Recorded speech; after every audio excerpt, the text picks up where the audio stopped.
Okay, let's get started. Let me change the lighting. There you go. Everybody should have seen that change.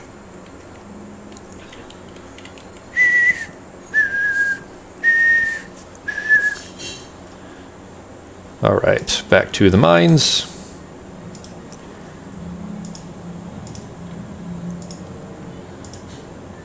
That's a little on the loud side. All right, so there you guys are. You just hopped off of the minecart, and you are in front of this door with the grape shot bomb on it. What are you guys doing?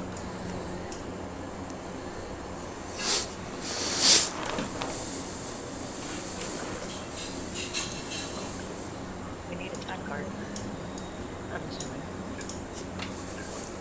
Did one of you guys take one of the time cards?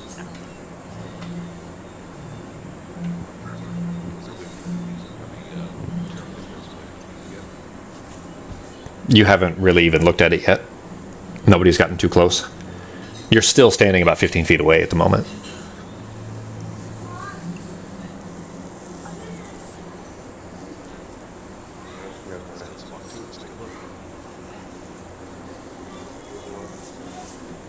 Ben, you cut out at the beginning of that. What was that? I'm just saying, yeah, let's feel a bit closer. Okay. All right, who's doing what? You guys all three just walking up and looking at it? What are you doing? Yeah. I'm just walking up a little bit closer. I'm not going to touch anything yet. Maybe Okay. 5 feet.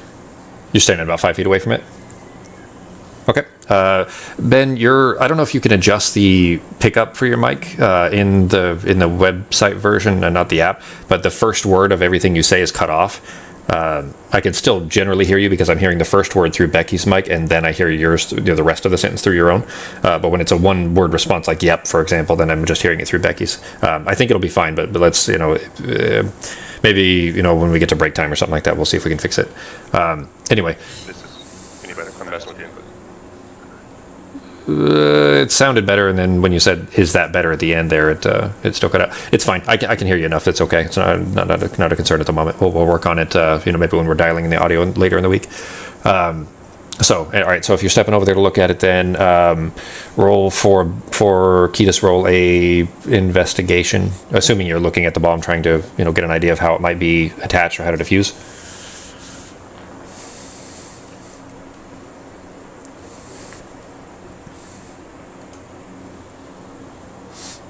All right, so you see that the same thing you got from a distance. You do see that it is wrapped around the handle for this, and also where the slide bolt is. So essentially, like a deadbolt, like just a massive deadbolt, just like the previous door you went through.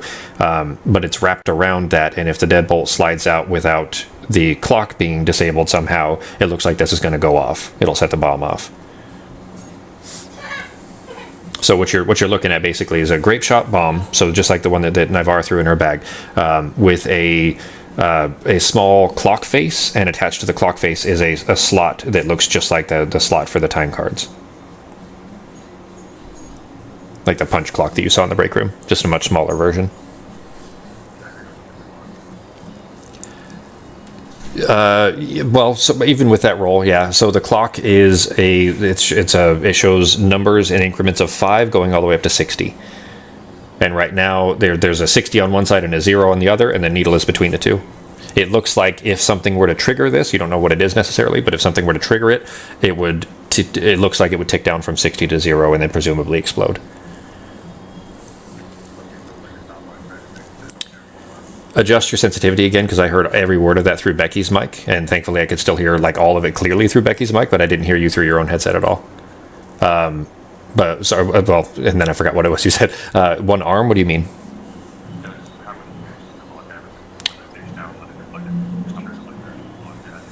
It's not like an actual clock. It looks like a stopwatch essentially, like a mechanical version of a stopwatch. Just one arm, yeah.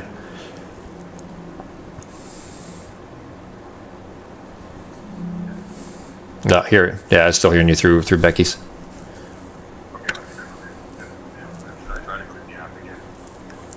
Were you using the client? Oh, well, I mean, it was working fine before, so whatever. Well, it was fine in that it was cutting off the first word. So if you adjusted the slider, just move it back to the other side, or set it back to automatic is fine.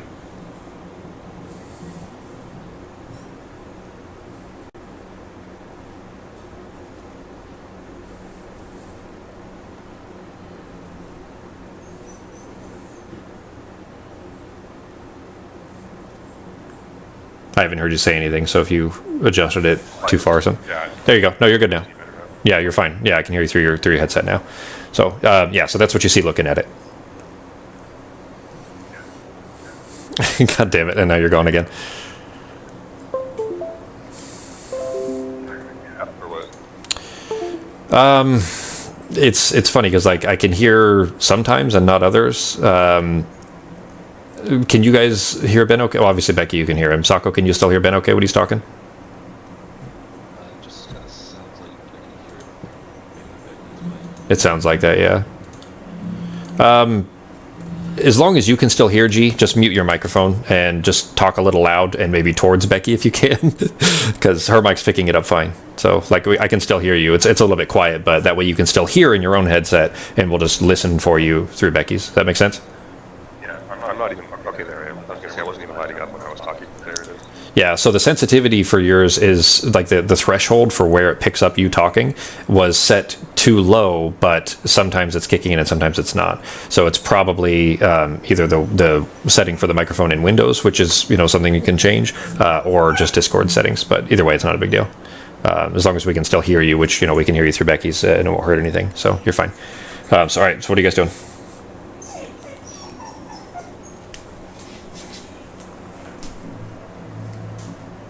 Hello. I'm guessing that we would probably have to figure out, we would have to trigger it and then, or trigger it to get it started and then figure out the puzzle before the time goes on. So, I don't really know. I've heard or whatever. But we obviously don't have time to get it, so if you want to start with it. Oh, sorry. The other thing I pointed out to you guys too at the end of last week's session, there are boot prints all over around here, but it looks like it's only one person's boot prints, and they're not headies. They're much larger. So Peter specifically, had recognized Hetty's boot prints when he was chasing her down the first time into the quarry before he got clubbed in the head with a shovel. And so he recognized her boot prints, and these are definitely not hers. They look like a man, and much larger. But there's only the one set of boot prints here. You're not seeing any others. Like you brought up a good point that we haven't seen as yet. The entire time. Yeah, you've heard a lot about him, but you haven't met him or seen him at all yet.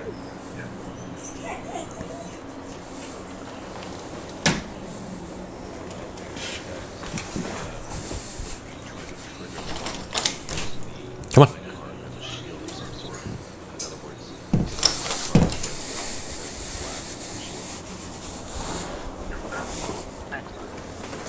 Guess you have to figure out what happens after you trigger it to see what we can do.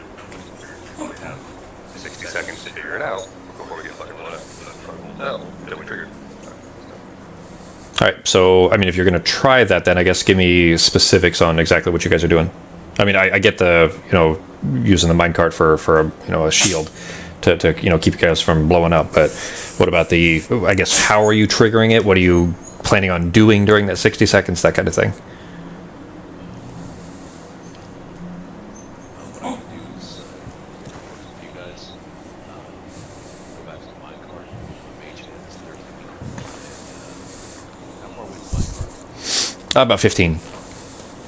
Remember, the minecart rolled up to a like a stopper, essentially, like a wooden stopper, and that's where you guys left it. It was right there. Doesn't mean you couldn't push it back a little further. Remember, though, it was a slight grade, not a drastic one, but there was a grade that you were going downhill essentially the whole time by a small amount. Push the cart back up 15 feet, get it down to 30, tip it, use it as a shield, and then mage it, trigger the bow. And, have it for 60 seconds, run like hell. Sure.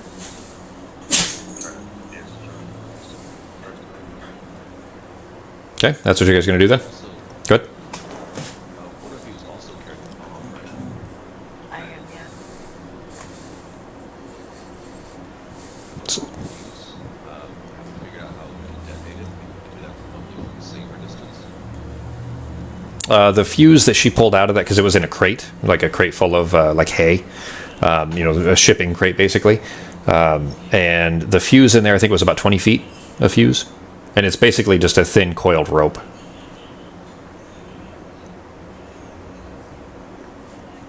Probably just light it. That's what it looks like. It looks like a thinly coiled rope that is soaked in something, because it definitely has a strong smell to it. But yeah, it looks like the kind that you would just light, and this is a slow burning fuse that you maybe could get some distance from before it explodes. You kind of infer that by the look of it, how it's designed. We're assuming we got 60 seconds to set this trigger to, right? For the one on the door, that's kind of what you've put together by looking at the clock face on it. And since the time clock is kind of rigged together, it's not one solid piece, you get the impression that the time clock is some kind of means of disabling the clock. The slot, the card slot, is a means of disabling the clock.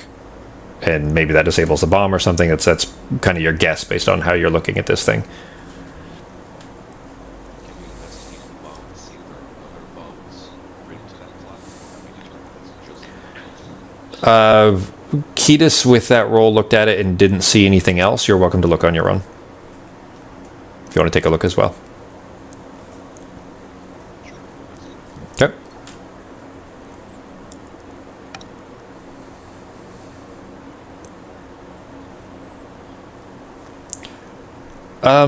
You got a little bit better. You got a 17, you got a 20. Well, he rolled a 10, you rolled an 11, but you both have +7 and +9 for modifiers. But looking at it, it does not look like it's attached to anything else, and it actually looks like it's pretty hastily thrown together by somebody not necessarily very familiar with demolitions. It doesn't look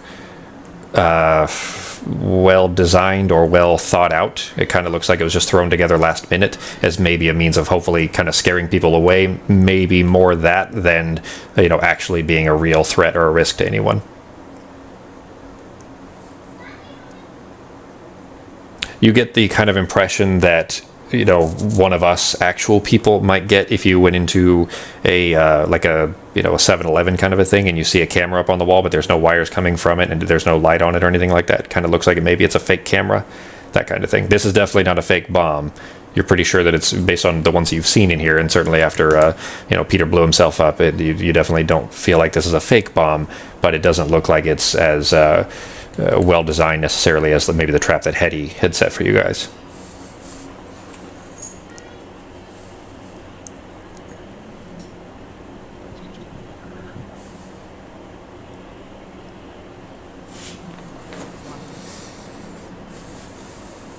What was that, Becky? I was just gonna say, like the bomb that I have, see what it does.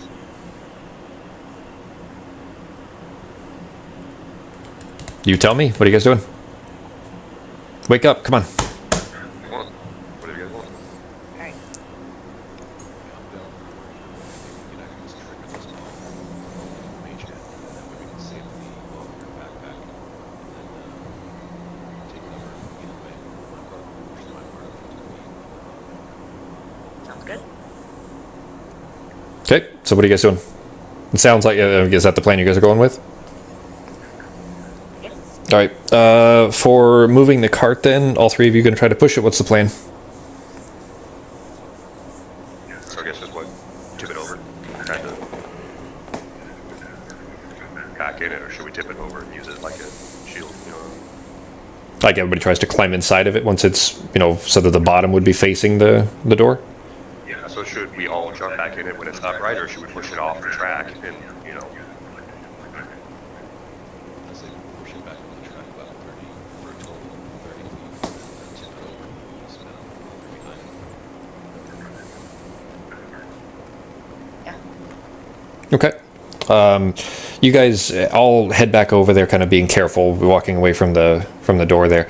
And despite it being a small slope, you don't really have any difficulty, especially the three of you together, kind of pushing it back. Actually, you know what? At first, sorry, I should have said that. All three of you roll an athletics, please.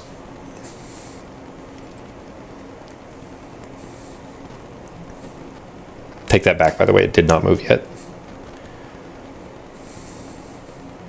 Oh, man. You guys, give it a good hard shove, trying to just get it to move, and it is not moving an inch. Did not move one tiny bit.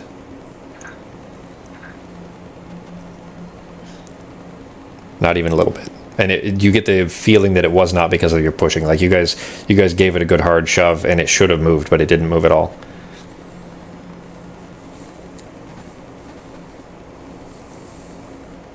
It feels like there's something mechanically in the cart that is keeping it from being able to go backwards right now.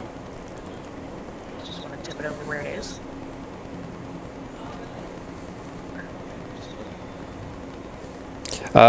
Roll a wisdom check on Navarra.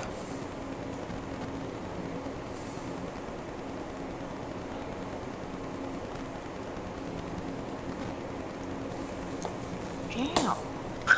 That's fine. It's fine. You didn't need much. The DC was only a 6, which actually with your modifier would have been hard to miss anyways. You would have had to roll a 1.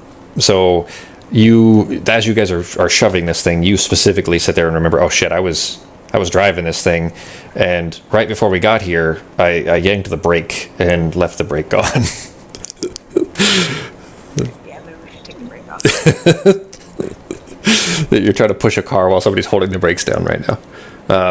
All right, so you reach in and you yank the handle, kind of push it out of the way, push it to either neutral or where it'll be able to slide.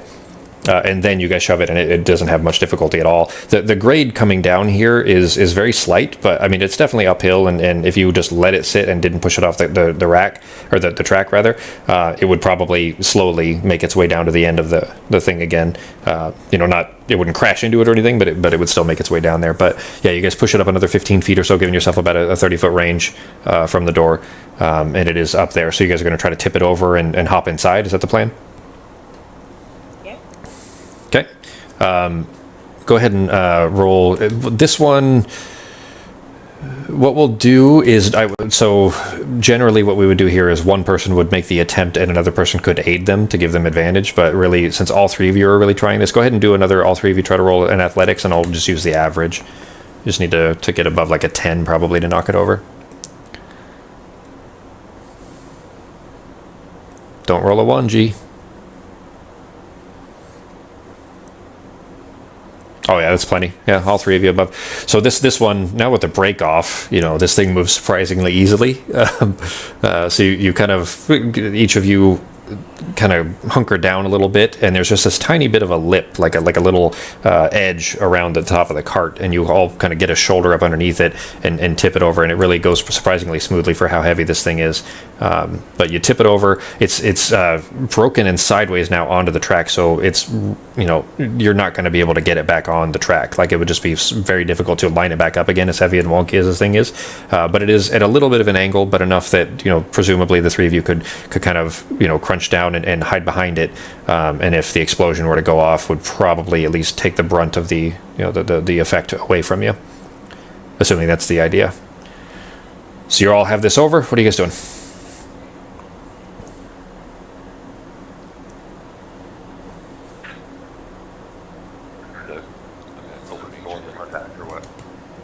Actually, yeah, you can probably trip range there. Yeah, 30 feet out, I can start to wrestle the wires and try to pull on it. Just trigger it. Okay, so you're just going to try to yank at it until it goes off? Pretty much, yeah, just to try and pull the exposed wires and just kind of pull the bomb off the store and see if I can detach the trigger of the bomb in the store so it doesn't really touch the door. Okay. Where's Toki? You keeping him inside the cart with you? You notice that his fur is getting kind of darker than normal. All of the coal and shit in the air he's turned a little bit dark gray as opposed to just being bright white. But other than that, he seems fine. Where you guys are actually having a little bit of trouble breathing as dense as the air is down here. There's just not very much oxygen. He seems to be fine. But you send your little translucent hand over there and start kind of pulling on the clock face and pulling on the wires. At first, nothing's happening. Roll a sleight of hand check on Peter. Basically, it's a proficient version of a dex check. Well, he rolled a natural 20, so you're natural 20 plus 6. So you're just yanking away at this thing, and you're kind of just keeping one eye, just because you can't see, through it or anything, so through the hand. So you're like kind of just, the top of your head is barely peeking out over the top of the cart here, with just one eye peeking at it. Because if you're going to get shrapnel in the face, you'd rather only lose one eye than two. Like it's better at least to have one safe, hopefully. but your hand is trying everything, and it keeps pulling this way, pulls that way, grabs the wires that are sticking into the time clock slot, the card slot thing, and just yanks and yanks on them. And the hand can pull, I think it's about 10 pounds of force or something like that. Not a ton, but like you're putting a lot of effort into this, as much as this thing is capable of anyway. And it really doesn't feel like anything is going to happen until the probably the 8th time of it trying to just yank these cords. It yanks on them, and the cords snap away, and you see it kind of in this glowing hand over there, that these 2 wires, one red and one black, are now sticking in the hand, in this kind of floating hand, and are no longer connected to it. The clock has not moved. The bomb has not otherwise detached or anything else, but you have seemed to have disconnected the time clock, or the card slot rather. So what are you doing now specifically? Are you trying to yank it at some more? What's the idea?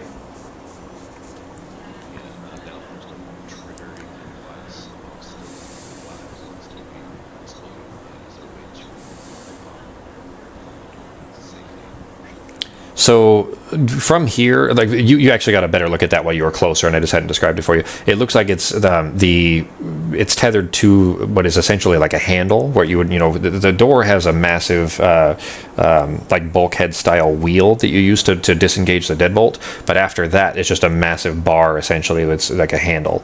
There's no door knob really, but what would essentially be that, just this big bar that's welded to the door, and this bomb is wrapped around that with twine to hold it to that handle.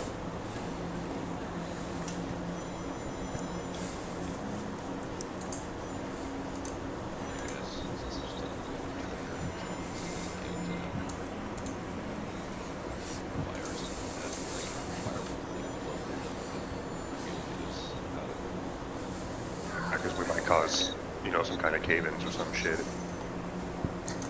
Yeah, you are far enough down, and you saw some significant structural damage already with the earthquake, so you all kind of into it that the blast may not be a good idea down here if it could be avoided. Doesn't necessarily mean it would be catastrophic, but it's certainly not a great idea. Time-wise, you guys are looking at about 11:40 right now.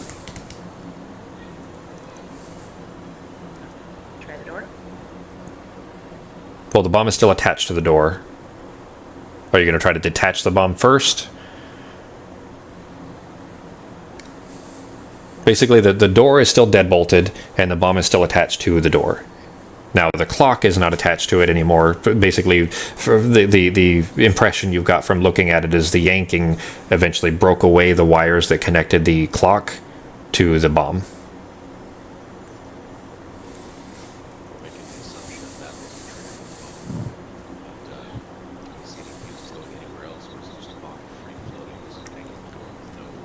It's just wrapped to the, it's wrapped, well, as far as way to trigger, you'll need to get closer and make another investigation. What you do see, like before you kind of stepped away from it in the first place and pushed the cart over, you see that the bomb itself is just strapped to the door with twine, to the handle, or to the bar rather.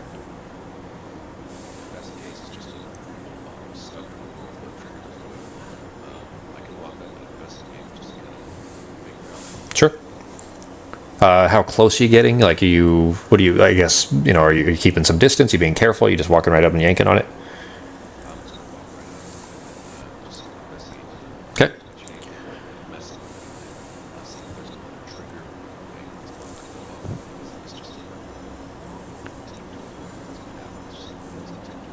Sure. All right, roll an investigation.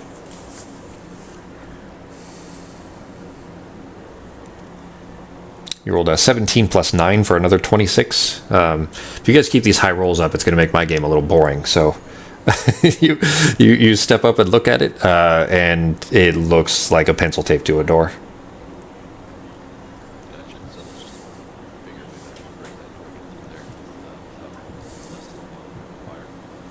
Well, you've opened one door exactly the same as this style already, and it was basically just that big kind of like a old style ship wheel, like a driving wheel. Basically that, like a wheel that you have to rotate, just spinning it for a long time to the left, until the deadbolt is slid out of the way, and then just pull the door open. They're very heavy, very, very massive doors, but that's basically just a deadbolt. Seems like it's the only thing that's keeping you from going through right now.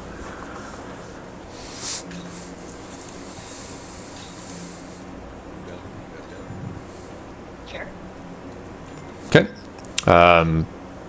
You start spinning the handle for it. It seems to be going pretty smooth, considering as much kind of dust and everything is down here. These are really well made industrial equipment here, and the door with the bolt slides in smoothly, and it feels like the door seems to be free. So you grab the handle and you kind of slowly start to pull it. It's fucking heavy. All three of you roll another athletics. You guys are going to pull it together.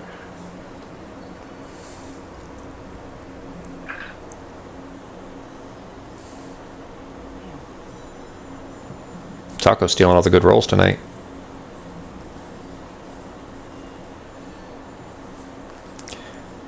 It takes some serious elbow grease to get this thing open. You actually get you can tell as soon as you start to slide it open that the earthquake caused a little bit of a chain, like a shift near the top of this door, and because it's about 15 feet wide, it's a massive 15-foot wide door that's only 10 feet tall, 15 feet wide.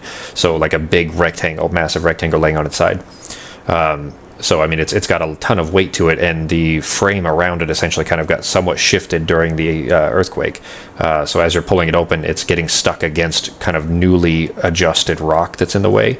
But once you have it open about 3 feet or so, Ketis, you kind of slip around to the inside, the other side of the door essentially, and just start pushing on it to make enough room for you guys to step through. But, with some significant effort and another minute or so of pushing, you guys are looking at about 11:42. Right now, then you guys are able to get through and into the new room. So you guys stepping in? Yeah. Okay. Peter, you still have your dancing lights bouncing around?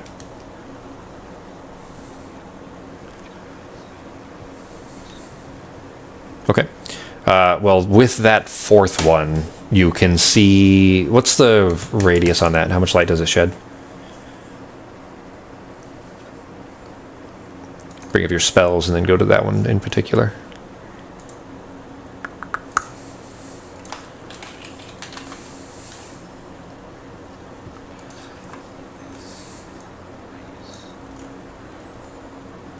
That so moving it around, you can, like, because you're basically, you step into this room and you immediately can tell that this is a massive chamber, the largest that you've seen down here by far, by more than double, and so much so that you watch this orb of light floating around in the darkness and not shining on anything. You basically just see this floating like a star this far in the distance. It's so black in here. You have the ones over your heads, and you can see the door that you've just come through. But the space of you sending this thing around, it takes it takes a good amount of time to watch this thing just floating in emptiness before it finally gets close enough to something to reflect off of it and show you that the size of this room. It takes you a good solid minute to kind of illuminate what you're seeing in here. And as we're 11:43 right now, but you kind of bounce it around the circumference of this room, and you in doing so kind of identify this room is huge. It's probably about 300 or so feet in diameter. The first thing that catches your eye, though, is there's a massive hole in the floor. So not only is it wasn't shining off of walls on the sides, but it also wasn't shining off of the ground, because there's just a huge chasm right in the center of this room. And there's a guardrail that surrounds this giant hole in the floor, and then beyond that rail is just this gargantuan chasm. It just goes down further than you can see, at least initially. There's only about 10 feet of walkway around the outside. Basically, this hole fills the whole room essentially, with about a 10-foot or so walkway that goes around the outside of the perimeter of this giant hole. This 10 feet or so of walkway around the outside there's cart tracks that go around the room. The rest of it is just this massive chasm going down into just empty darkness. On the far side of the room, and this one took you a little while to even be able to see it, because not only did it take a while to, for you to kind of come around the side a little bit to be able to send your light far enough, but even then it's just so far away to get some details is difficult. But on the far side of this room, so you guys basically have come through a door, there's this massive circle with a hole in the floor, and then if you go around that circle to the other side, like directly across from the door you came in from, 300 feet away from you from that door is another door. And that one, so this specific door looks just like the one you just came through, another massive industrial door, but this one has a shimmering field in front of it. It looks very similar rather to the dome that's surrounding Dry Gulch. It's a little, it's moving faster, so the kind of translucent nature of it that you can see, the kind of fields that look a little rainbowy almost, like if you spray a hose and shine light on it. That kind of discoloration happening, that movement is happening faster in this. Like it's a smaller version basically of the dome or that's surrounding the town. But it's blocking this door. And in front of that shimmering field, in front of the door, you see two piles of rocks kind of similar to Wallace. They're a little bit smaller, that are slamming their bouldered fists against this shield in just rocky, disjointed movements. But they're trying just over and over and over again, in almost robotic fashion, bringing their arms up and holding fists together and slamming against this shield. And you see this kind of blast of energy surrounding, the way that like an LCD looks. If you punch an LCD, how you see that kind of shimmer of light that surrounds it. You see that every time they slam against this, and they're just going in clockwork. Basically, one hits and then the other and then the other, and they're just constantly rotating back and forth and hitting against this thing. You are far enough away; they don't seem to have noticed you, and they don't appear to have. They haven't noticed the light, I guess is how I'd say that. What are you guys doing? Oh, Peter, roll an Arcana check, please.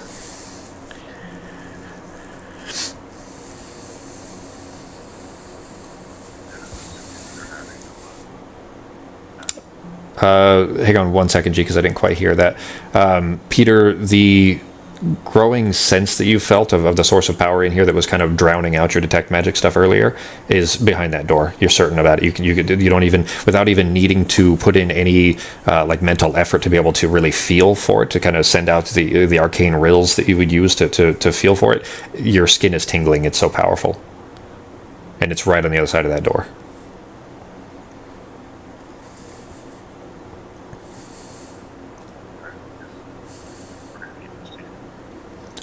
Sorry, so G, you were being picked up by Becky's mic. So what did you say just a minute ago when I told you to hold on a second? What'd you say? I said we're probably going to need the spear to get through that door. Yes, just about that, just on the head of it. But Peter, do you have anything to say about that, based on what you were sensing?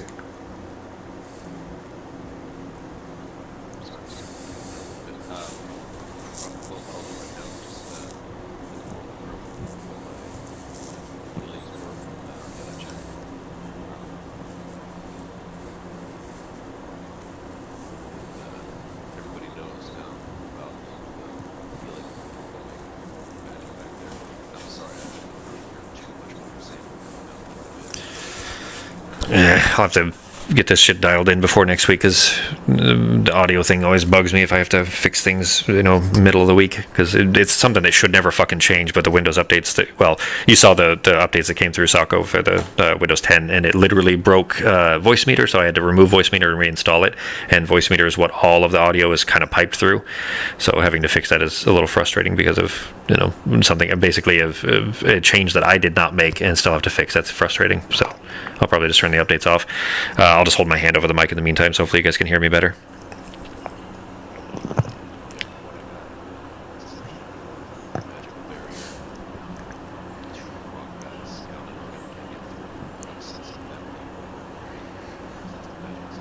Yep. It's behind the door, yeah. And there's a huge, in fact, so that pit, basically, you guys haven't really looked down there, but there's just a massive pit, and you've kind of seen what's at the door. So what are you guys doing?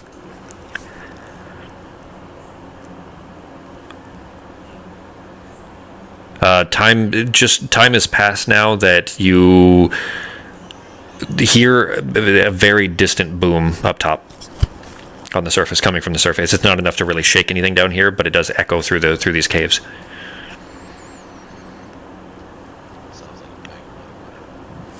Yeah, it's 11:45.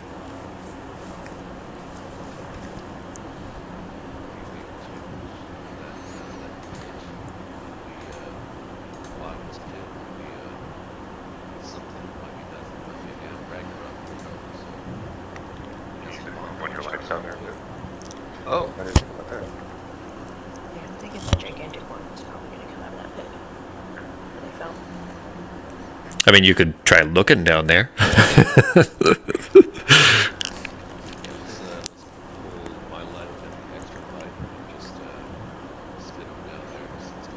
Okay. Yeah, you can send it 120. You said, right?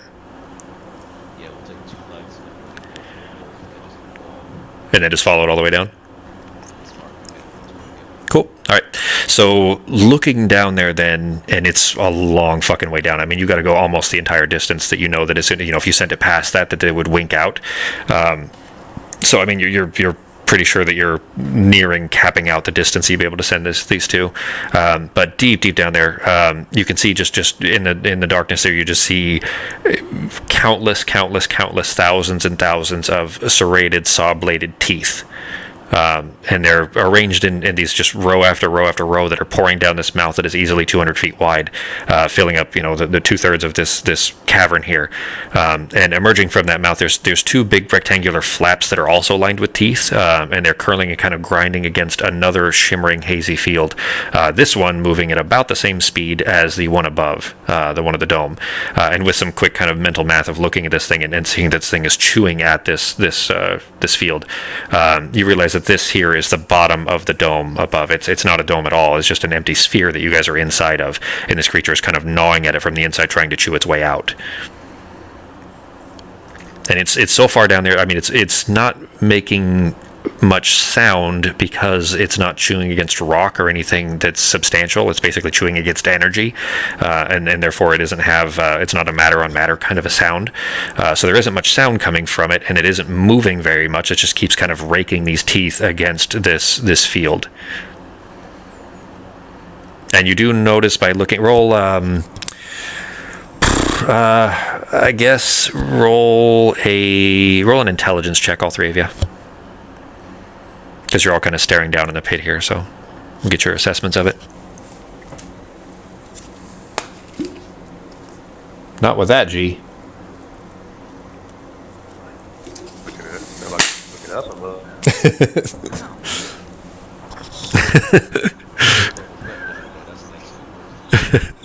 All right, so I would even say actually that maybe Ketis is still looking around a little bit, somewhat cautious about the kind of bone-looking bugs that were around, and looking up at the ceiling, kind of keeping an eye out for more of these things. You do notice that there is just the tiniest little pinprick of light coming from very far up above.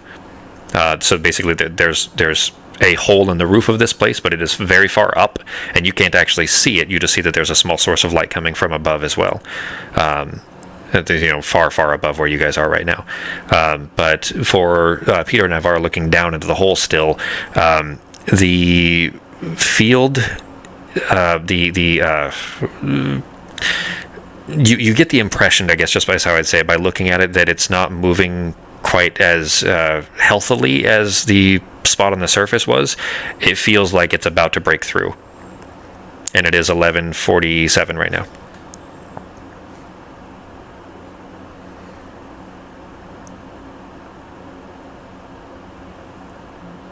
What are you guys doing? Shit. Roll, all 3 of you roll a stealth check. And throw them in the tower, too.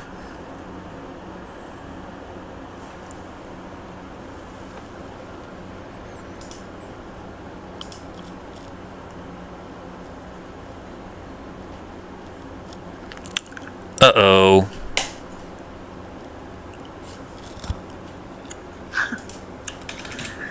Everybody roll initiative.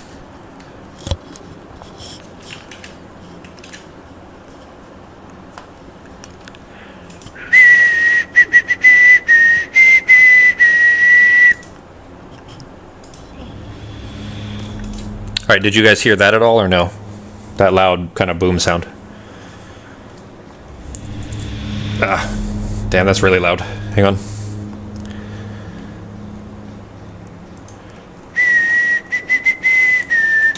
All right, did you guys hear that boom at all or no?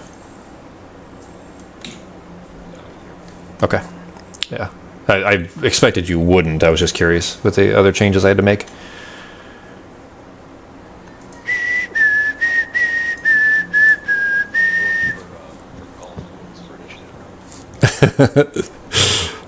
You did not use your advantage on it, Sako, so go ahead and reroll.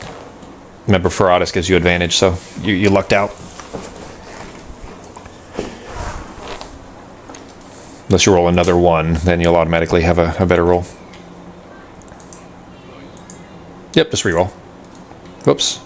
Well, I was going to share that anyway, so map's coming up for you.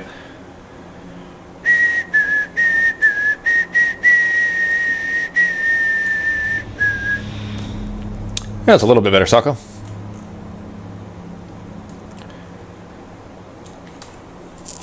Let's go ahead and throw just a flat d20 for Toki.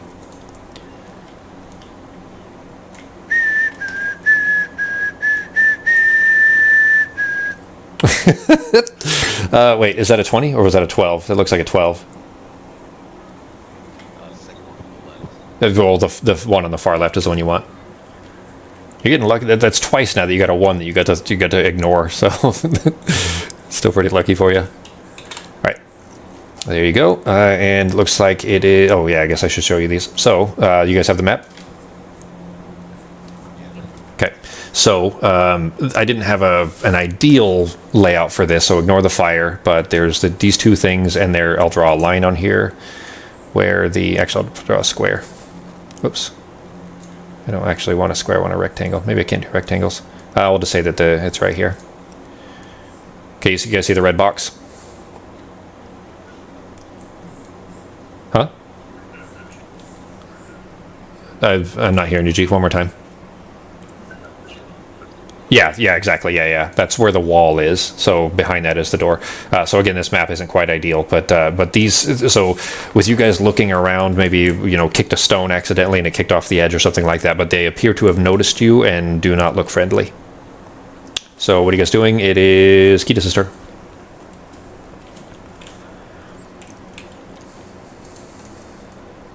These are like so they're made out of earth or stone, right? Just like Yep. Wallace. Okay. Yep. They look very similar, just smaller, and they don't seem to have the kind of air of intelligence that he seems to.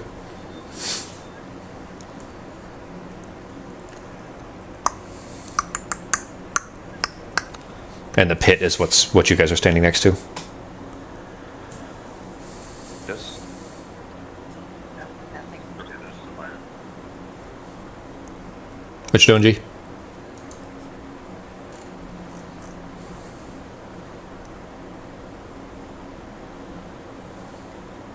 G? Can you hear me? Yeah. You cut out the first part, but yeah.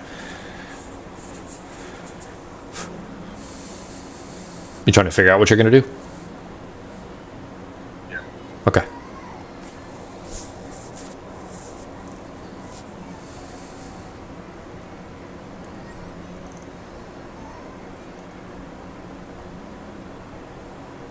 You guys hear the music okay? I'm gonna turn it up one.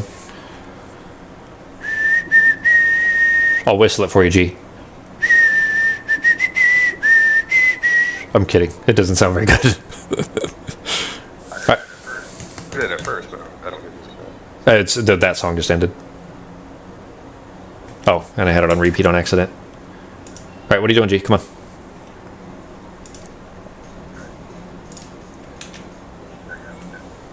Because slashing isn't going to work, I'm sure. So Well, so you kind of, seeing these things start to stir, you kind of spin around real quick and fling your hand out and throw it, but it goes right over his head, just smashes into the field right behind him. You gonna throw another one?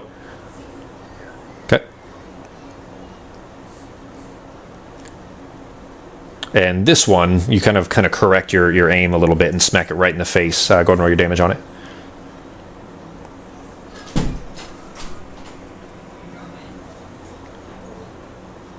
You trying to push him back, or are you just going to leave him where he is? Not that there's really any room. yeah, I'll just leave him. I don't think it'll do much anyway. Okay. Where it smacked him, you see there's a kind of a small indentation. Because this is a strong force, anyways, but kind of smacks into it, and there's a small crumbling where the rock hit. But it looks like it did something to him. So that it for your turn? G? Alright, Becky's turn. Okay. So the hole is the red looking fire in the center, right? No, it's actually the spot that you guys directly to the south of you. that whole kind of cliff there. Now, again, this map isn't ideal. It's actually more circular than that. It's not quite as rough-edged and obviously goes down quite a bit further. But that was just to represent it, basically. You can ignore the fire. The fire's not there. Okay, well, in that case, I'm going to use my wild shape. Okay.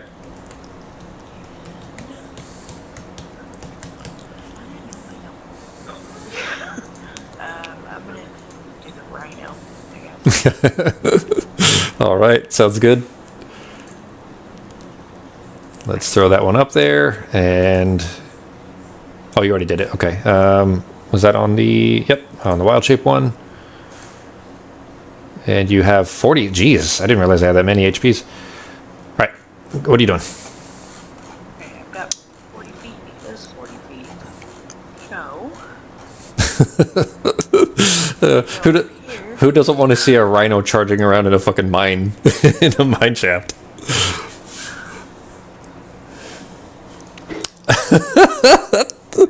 That's a good shot. So the effect that you got is, it says, the title is pounding. It says immediately make another attack against the same target with disadvantage. Repeat this until you miss. Jesus Christ! If you ruin this for me. Alright, so with disadvantage? Yeah, with so that one, shit, that was fucking 30 on that guy. Damn. It was reduced. It was partially resisted because he's got resistance to kind of mundane attack there, but it still did 15 damage anyways. Actually, nope, sorry. It did the full 30. Never mind. You're good. So now you get to continue swinging using that same gore attack over and over and over again until you miss, but you have to do disadvantage on each one.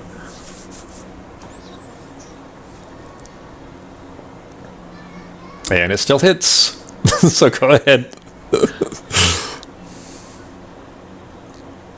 And this one was partially resisted. That's a total of 40 damage so far. Go ahead and make another one. There's your miss, finally. So you got one crit and one free attack out of it. So you guys are kind of just standing by and see her form kind of melt and then grow into this massive pachyderm that goes charging headfirst into this thing and just smashes into this mountain of rock, breaking the horn in the process. By the way, not enough. It doesn't reduce your stats or anything like that, but the horn hitting into rock broke it off, and just kind of crashing this thing into the wall, causing the wall to shimmer even further, and then takes another kind of goring swing at it, and then the thing has kind of smashed against the wall. Looks already in decently rough shape just from that. Is that it for? Do you have? I guess there's no bonus actions or anything, is there? No, I don't think so, but I am going to move off to the side, though. Okay. You're still in range, so no. Yeah, you're fine. No opportunity or anything there. Okay, Peter's turn.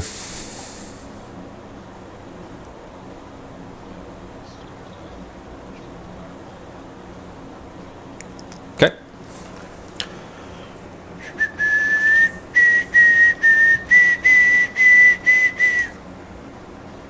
Yeah, I heard that as fireball at first. Glad it was firebolt. Yeah. You don't want to roast your rhino friend? So this one has just been kind of gored and smashed into this wall, and as it's kind of distracted and looking at this giant rhino standing next to it now, you kind of smack it in the face with a small ball of fire there. Go ahead and roll the damage on it. Yeah, that's okay. Just go ahead and hit the damage on it. There you go. And that actually is maybe what's the word I'm looking for? As much as you maybe not wouldn't have expected fire to have that kind of impact on that kind, basically a pile of rocks. It actually looks like it still hurt it pretty good. Like these things aren't responding, but you're seeing it pretty badly charred from that bolt hitting it. Any bonus actions or anything?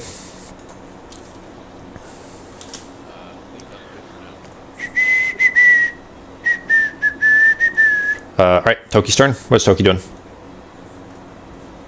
Toby is going to send him out to start harassing the just mess with it. Okay, he's got 40 feet, so go ahead and move him wherever you need.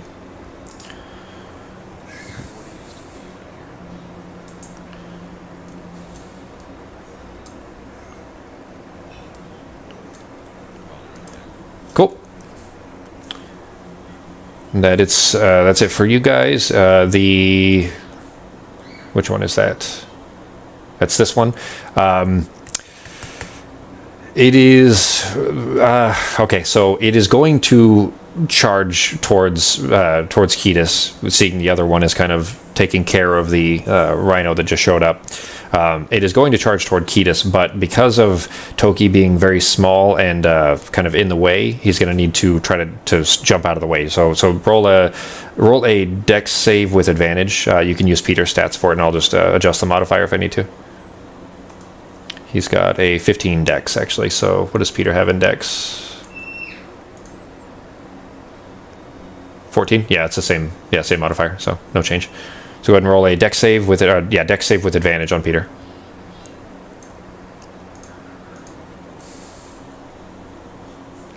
Yeah, that's fine. He doesn't really have much trouble at all. He sees this massive pile of rocks kind of ambling towards him, and he just sidesteps. So we'll jump him over here. The elemental has, let's see, 5, 10, 15, 20, 25, about there. I think that was about 30, it looks like. So just outside of range. But as soon as it gets here, as soon as it gets this close, actually, you see it actually right in front of Ketis. Like Ketis, you kind of throw your shield up and you're kind of prepared for it. What, G? I didn't hear you as soon as it gets there. What? So as he's sorry, I forgot to have my hand up here to try to keep the mic engaged. Anyways, as it's charging towards you, it's beginning to kind of sink into the ground, and by the time it's reached you, only its head is barely above ground, and then it sinks under completely. It is gone. You can't see it anymore. Now the other one is going to immediately swing at this. This is a rhino that just started charging at it, that broke its horn off, that is now sticking out of its side. There we go. And is going to both hands together, where the hands almost fuse together, bring both down, trying to just slam at the rhino that's next to it. And hits. Shit, that was on Nivara. I didn't switch. Yeah, we probably would have put the token in. That's fine. I'll put the stats on there manually and take those off of Nivara. Did you lose 10 HPs at some point, Becky? Oh, that was 16. Never mind. No, you didn't. It was 16. I only put it in as 6 for some reason. There we go. Oh, I got to take it out of your temp.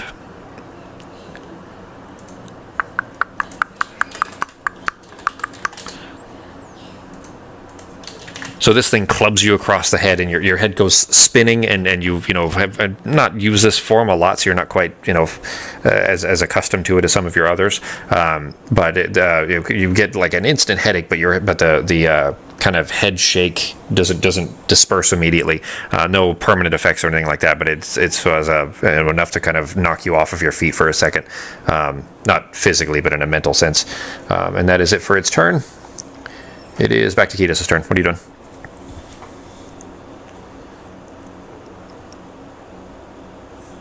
The one that you cracked in the face is under the ground, and you can't see it anymore.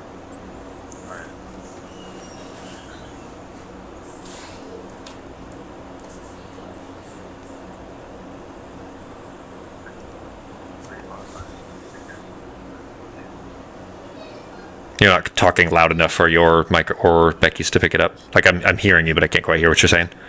So I'm going to use a great bonfire under the one that's standing next to Becky. Okay.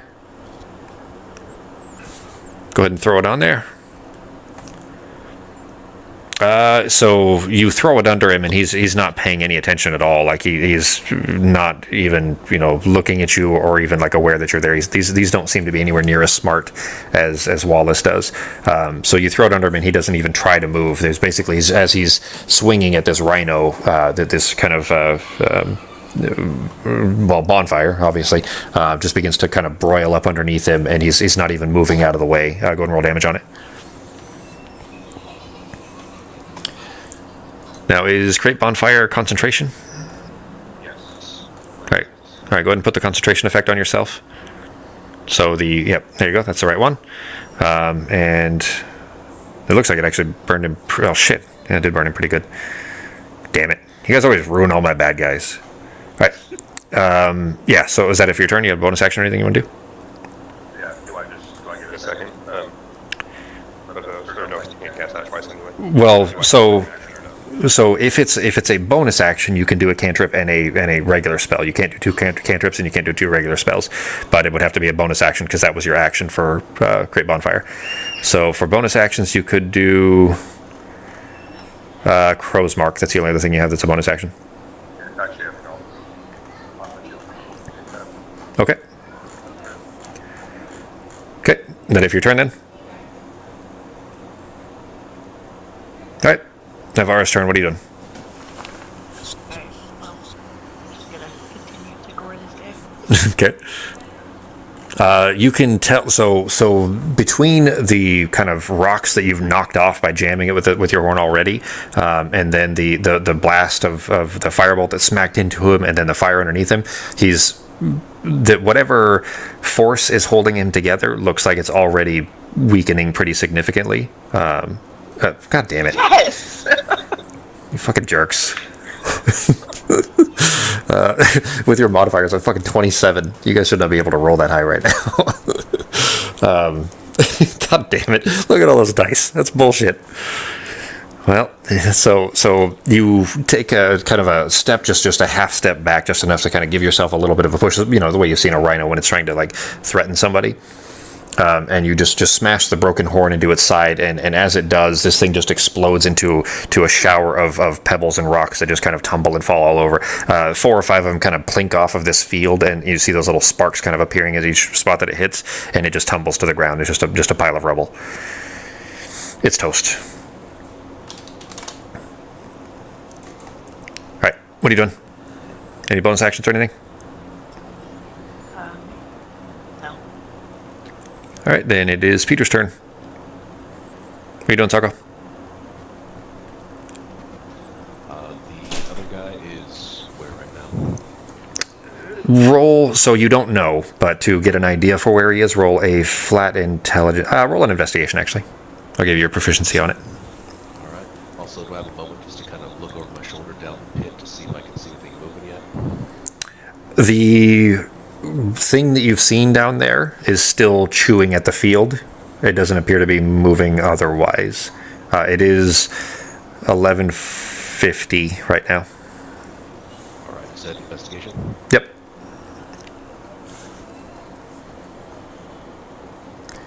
Yeah, that was a pretty good roll. You see that the earth looks like it's being disturbed a ways under. You're not really, like, you saw as it was kind of melting into the ground, essentially. You saw where it stopped, basically, or where it disappeared completely. But you feel like it's moved underneath a little bit further away, and it looks like it is off to your right. It feels like it's off to your right by just from kind of the kind of feeling the ground underneath your boots and where the tremors are coming from, where the closer tremors rather than just the ones from the worm below. It feels like it's off to your right, somewhere more than 15 feet. That's about as much as you can tell. I'm gonna move Peter really quick. 30 feet, right? Yeah, your movement's 30 feet, yeah.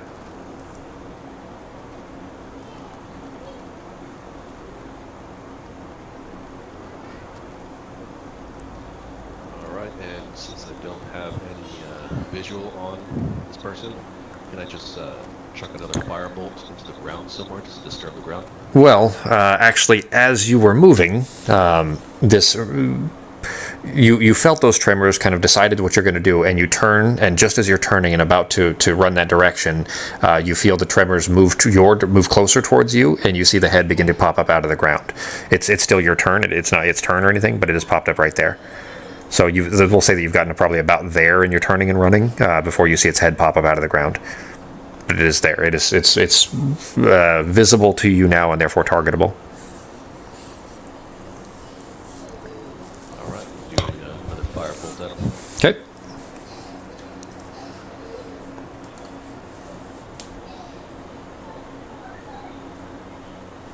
And this thing, because it's just basically a boulder that just kind of surfaced out of the ground, it's not moving very rapidly. It's kind of moving up, and therefore not hard to hit. You blast it right in its stupid rock face. So go ahead and roll your damage. Damn good rolls too. So this one is already, like, you see that the rock where it smashes into this, the force kind of causes a pretty significant split right down the middle of the rock, and it's still lifting, up out of there. But you see this one also already starting to kind of begin to separate, and whatever force is holding it together seems to be coming apart a little bit. Any bonus actions or anything? Do I have any movement left? Yeah, you only moved 5 feet, so you still have 25 feet.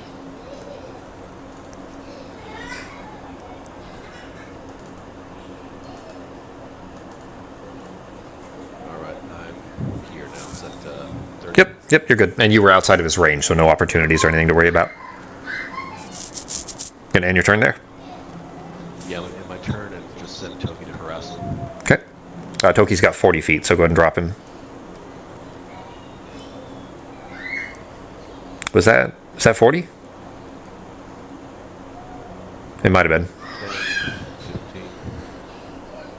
Yeah, it's about 40. Okay. All right, then we will drop. Let me find it here. Okay. He is now distracted. As it's kind of the rock face is starting to lift up out of the ground, Toki actually hops up on top of it and is just clawing at this, which not necessarily effective, but certainly annoying, at the kind of opening, the crack that's in its head that you kind of blasted open with your fire blast. That's it for your turn. As it's lifting out of the ground, I don't know that it would really even be too concerned, other than the distraction. I don't think it would be concerned with this or consider Toki any kind of a threat, really, because it can't hurt it. So I think it's going to. It looks like it was aiming towards you, but since you've kind of moved out of its way, it is going to move towards Ketis. Yeah, it can definitely reach him. And as it's kind of charging towards you, Toki's still attached to it, so I'll drop Toki back on his head. As it was charging towards Ketis, it had lifted both hands together and kind of fused them into one big club, essentially, and tries to bring them down on your head. And hits. What's that? What'd you say, G? Wait, it's done. I'm going to use Hellish Rebuke as a reaction. Okay. And not parry, you're going to use your Hellish Rebuke instead? Yeah. Okay. So it swings this down on you, and you kind of you dip your head out of the way, but it still just cracks you into the shoulder and hits extremely hard. Like it's felt like your shoulder would probably be broken, or pretty badly dislocated at least. You still made your concentration save, so your bonfire is still up. They're basically right next to Navarre's. There's still a fire burning there, but it did club you. So go ahead and use your where is it? Hellish Rebuke, yeah. Hellish Rebuke is, you point your finger, and the creature that damaged you is momentarily surrounded by hellish flames. The creature must make a dex saving throw. It takes 2d10 fire damage on a failed save, or half as much on a successful, which is at higher levels because you're casting this as a fifth? Yeah, fifth. By 1d10 for each, which means that is a 60. Jesus Christ. You assholes. And it hits, or it succeeds, so go ahead. Damn it. 60-10. All right. So this oh, you know what? In an unfortunate circumstance, an unfortunate series of events you were just kind of protecting yourself through, you point your finger out and send this just a roiling kind of column of flame over this thing that is burning away whatever bonds are kind of holding it together. Unfortunately, you had a friendly in range, and poor Toki, who was sitting on its head, poofs and snaps out of existence. There's no scream, there's no pain. He just poofs and he's gone.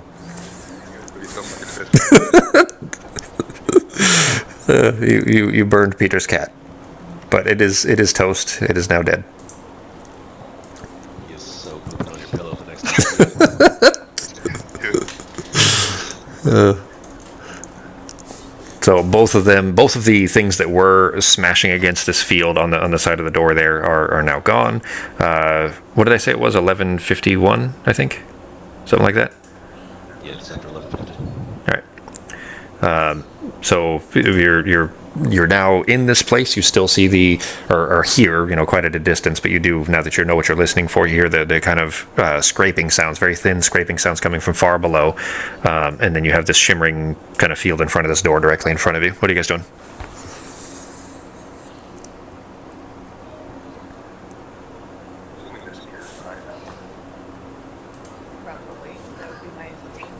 guessing we might need the spear to open the door, but it sounds like it's fine.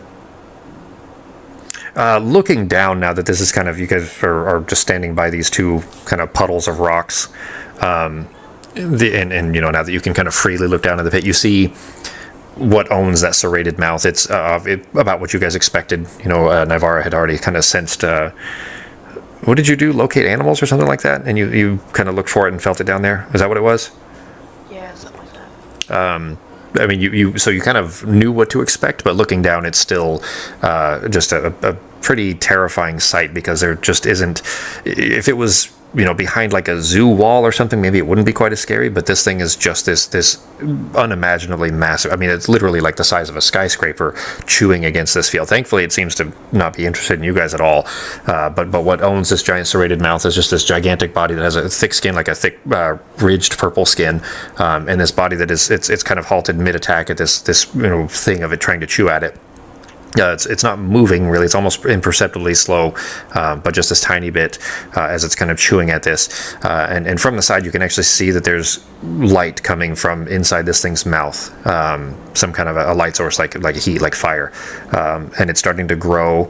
And kind of you see kind of this flickering coloration from it. It looks like it's starting to breathe against this field, and it's pushing with enough force to give this force field like a workout, because the waves are starting to ripple across the surface, and it's starting to look dangerous. Again, not interested in you, but it looks like it's about to get through this field, and you've pieced together that the rupture that's happening is occurring once this thing gets out.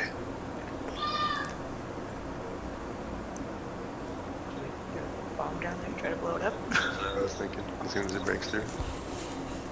I was saying, yeah, throw a bomb down there. I could split, see what I could do. That little force field thing up top. You mean like Final Fantasy IV Sid version, where you jump down in the hole with a bomb and blow it up? Yeah, like blow himself up so that that you can't get down into the dwarf village area anymore. Do you remember what we're talking about, Sako? Oh, of course. Ben and I have played that game. Each of us have probably played it 20 times. That's the reason that I like video games and RPGs specifically. Yeah, that was my favorite of the series for a very long time. I think 3 still kind of tops it, but I always just kind of appreciated that one for being. It wasn't the first RPG I played, but certainly the best story at the time, anyways. Before story became an important part of RPGs. So what's the plan? I think I'm going to move towards that door that the two rock dudes were pounding on. I assume there's still a force field on it. Yep. Yeah, it's still there. Yeah, I'm going to get super close and investigate. Okay, go ahead and roll an investigation on it. I'm sorry, you cut out. What was that? Yeah, go ahead and roll an investigation. Oops.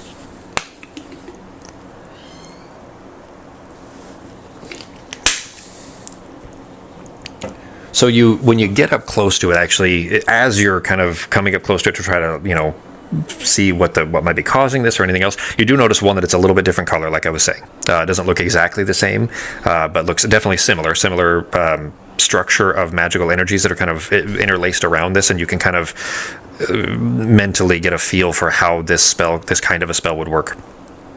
Just from your familiarity with the arcane art, but looking it over as you're getting close, you actually hear, and it kind of takes you aback for a second because you weren't necessarily expecting it, but you hear from the other side, is someone out there? It's a man's voice. Did they stop hitting the wall there? Is somebody there? Oh, I'll yell back at him. Isaac? Yes. There's a trepidation in the voice.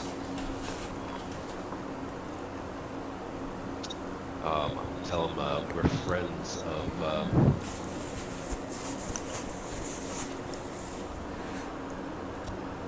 sorry, cut out. We're friends of Wallace, and we're looking for you. He says, "Friends of Wallace, I don't recognize your voice. Are you guys the people that got in from outside?"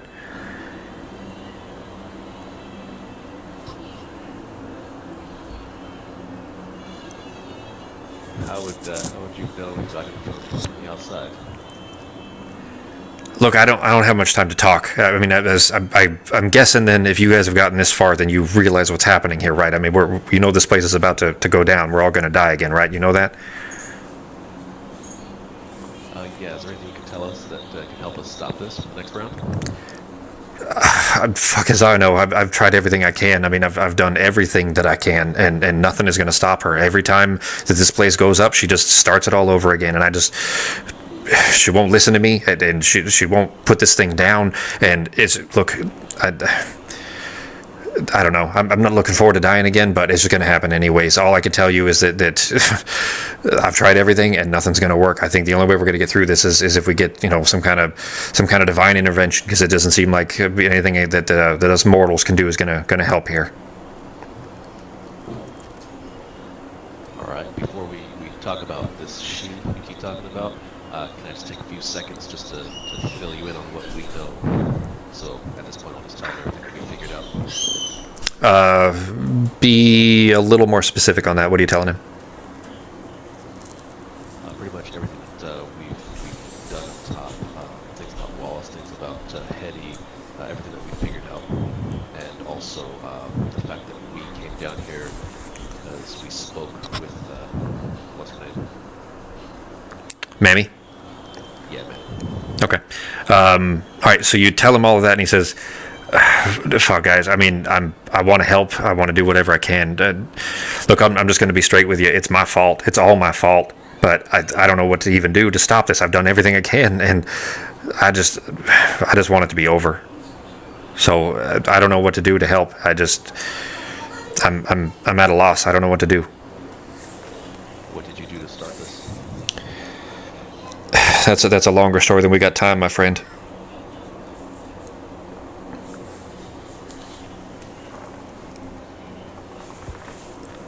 And sure enough, by then, actually, so this hasn't been a long conversation, but you do hear the clock tower begin to chime up above. You know you don't have very long.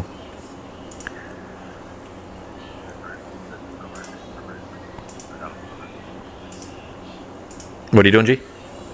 My bracer has a dispel magic. Can I try to use that on the door? Sure. You're close enough to it. So you hit the rune on the bracer and throw it at there, and roll an Arcana check.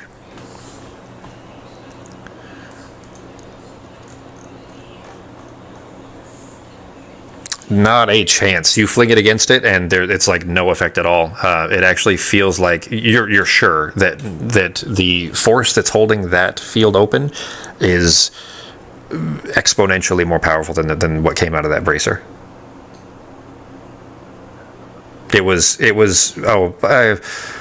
I guess I should have asked this, but I suppose that the two of you are having this conversation through this force field and through this door, while a rhino just hangs out nearby. So you're just kind of hanging out there while Navarra is still rhino form and listening in. But unless she had kind of dropped form, but otherwise she's still standing there as a rhino, which might be safer for the explosion and what's going to happen down here anyways, because a pachyderm might survive a little better than a little wild elf, but you're I mean, not that there is surviving it, but so you're down there though, and throwing this at this, and it was as if the form, Becky's rhino form, like a gnat trying to bite through the skin of the rhino. Nothing was going to happen.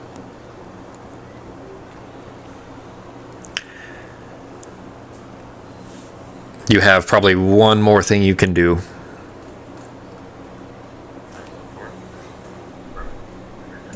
Sure. You try to blow up the form, is that what you said? Yeah. All right, tell you what. God damn it, I had that fucking thing on so you guys shouldn't hear those chimes. There we go. Let's set it 2 alarms. Let's. All right, so you guys are going to try blowing it up. Let's go ahead and take a quick break. 5 minutes or so. We'll be back. Sound good? All right, break time.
Yeah, he didn't even stay there that long.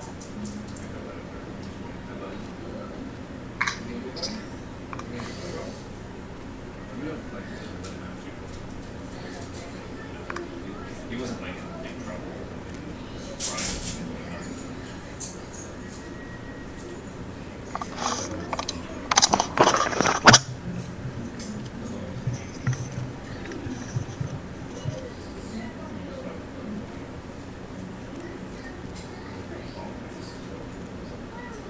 Get back at it. Just see right now. Dumb girl. You wanna come in? You gonna behave? Go play out there, buddy. Play with the kids. Go. Go play. Go. No.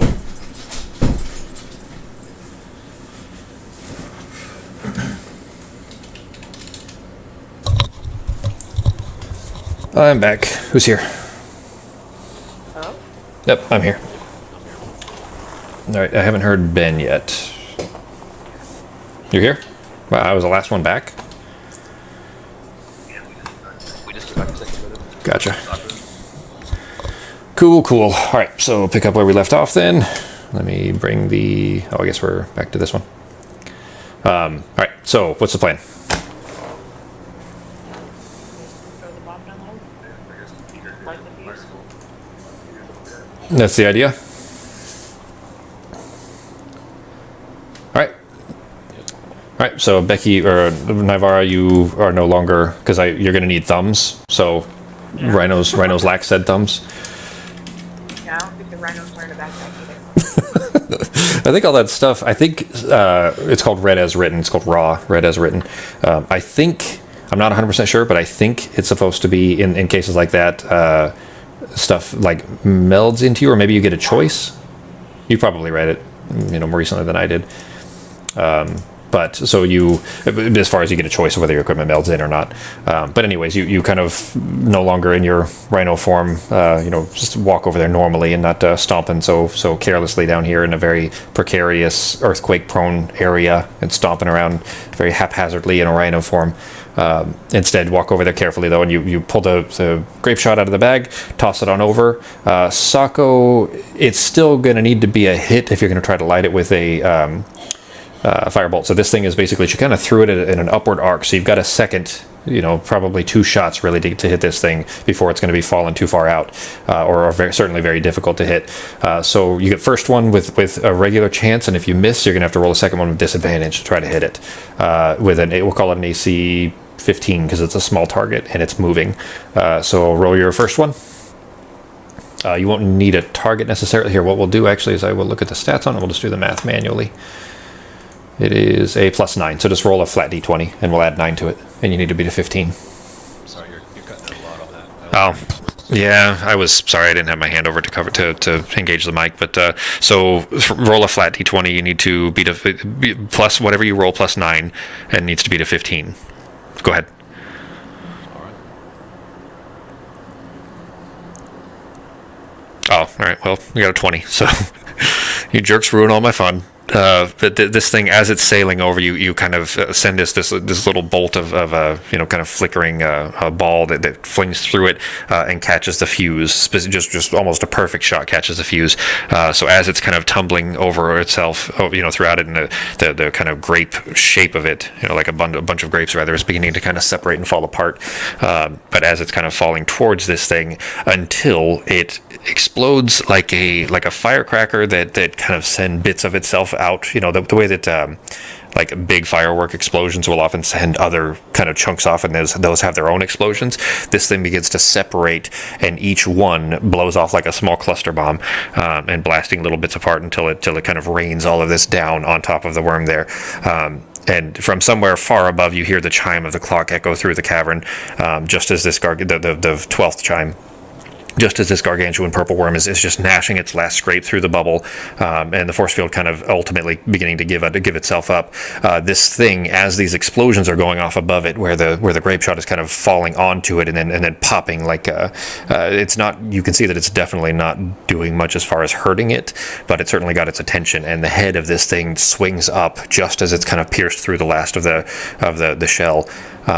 And looks up, and there's this roiling flame inside in the mouth of this thing, as it's looking up towards you. What it was using to kind of melt its way through this thing is aiming your direction, and before you even have time to react really much at all, the whole room is just flooded with fire. You're all just utterly obliterated by this blast of supersonic force of the dome exploding and the fire kind of going up this chamber 150 feet or so and just filling this whole room that you guys are in. And the last thing you hear is this scream of just unbridled fury of this worm, as the worm itself is exploding from this blast of the dome around it bursting.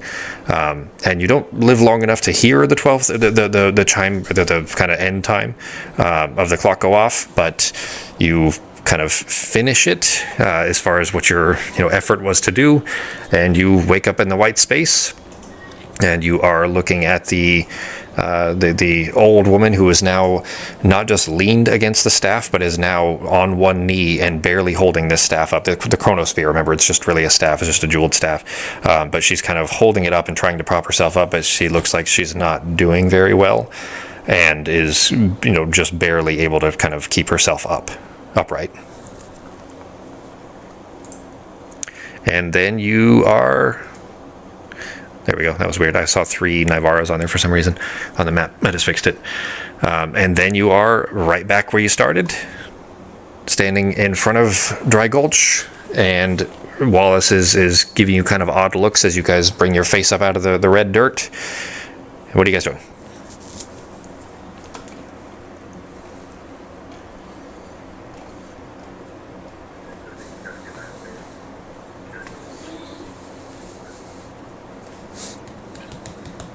I heard that you were trying to get back to Bammy. Is that the plan?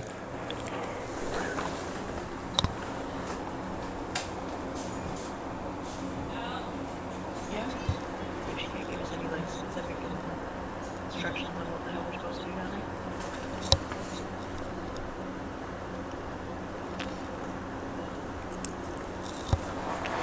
Are you going to... All right, so time-wise then, if you're going to get through Wallace, the I guess most successful loop that you've done for that is kind of essentially being nice to him and agreeing to go to the sheriff's office. Is that what you guys are going to do, or are you going to try to kind of beat that?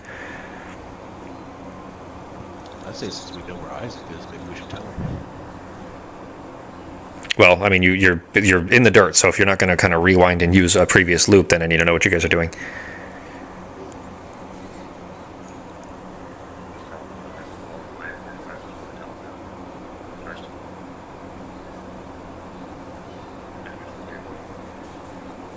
Well, I mean, you'll need to be specific. So, what do you if you're not using the exact kind of version of the previous loop, then you'll need to tell me specific, like verbatim, what it is you're saying to him. You can't just tell him about Isaac. That doesn't mean anything. Like, what about Isaac? Like, that he's down in the shaft. Like, what he said. What do you like specifically? What it is that you guys are doing? What do you think, guys? Go on TV from the loop and do the Isaac thing? Sure. Okay, so you guys all kind of stand up, start dusting yourself off, spit out a little bit of red dirt, and Sako, your shoulder hurts all over again.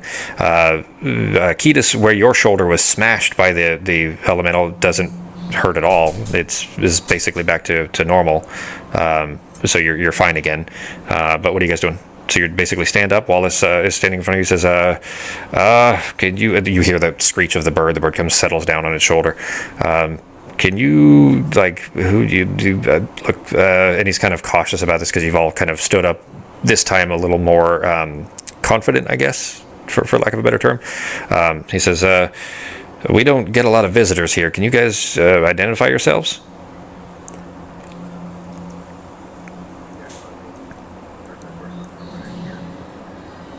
So, yeah, okay, all right, so you're just introducing yourself? Okay. Peter, you tell him to? Oh yeah, introduce myself. Okay. Well, Ketis, Navarra, Peter. I mean, it's nice to meet you, folk. But I mean, can you tell me how you got here? We really don't get visitors these days. Yeah, I think we just spilled the beans and just let him know what's going on. Very specific details. Well, you tell me what those specific details are, though. So tell me verbatim what it is you're saying to him. That's going to basically, there are details of that one, some that he wouldn't care about, and others that might convince him immediately, to just let you go. So I need to know what it is you're saying to him.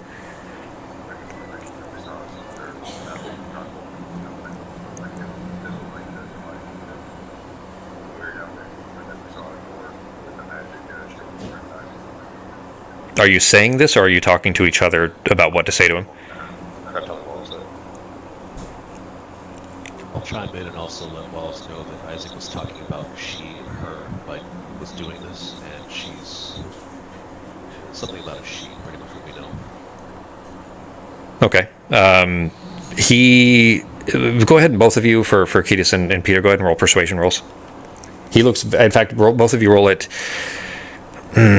It wouldn't be a disadvantage. I'm probably just going to knock like 2 points off because he's very confused, and you didn't really give a very cohesive idea. You literally just said there's two guys underneath the ground that look like you, and and we met Isaac, and Isaac kept mentioning she, and like he doesn't know who you are or what you're even talking about. So like he's really not giving you much to go off of. Well, Ketis' roll is still pretty good. A total of a 17. He kind of the bird kind of stands up straight almost on the shoulder and is obviously very confused. I'm saying somebody's moving the mouse. All right, as long as I don't keep playing with it. So anyways, the bird stands up straight. It looks certainly confused, but seems to be maybe giving you the benefit of the doubt. But you get the impression that you probably get one more chance at this to make sense, and that he's at least listening. So what is it that you're saying to him? You guys want me to spill the beans?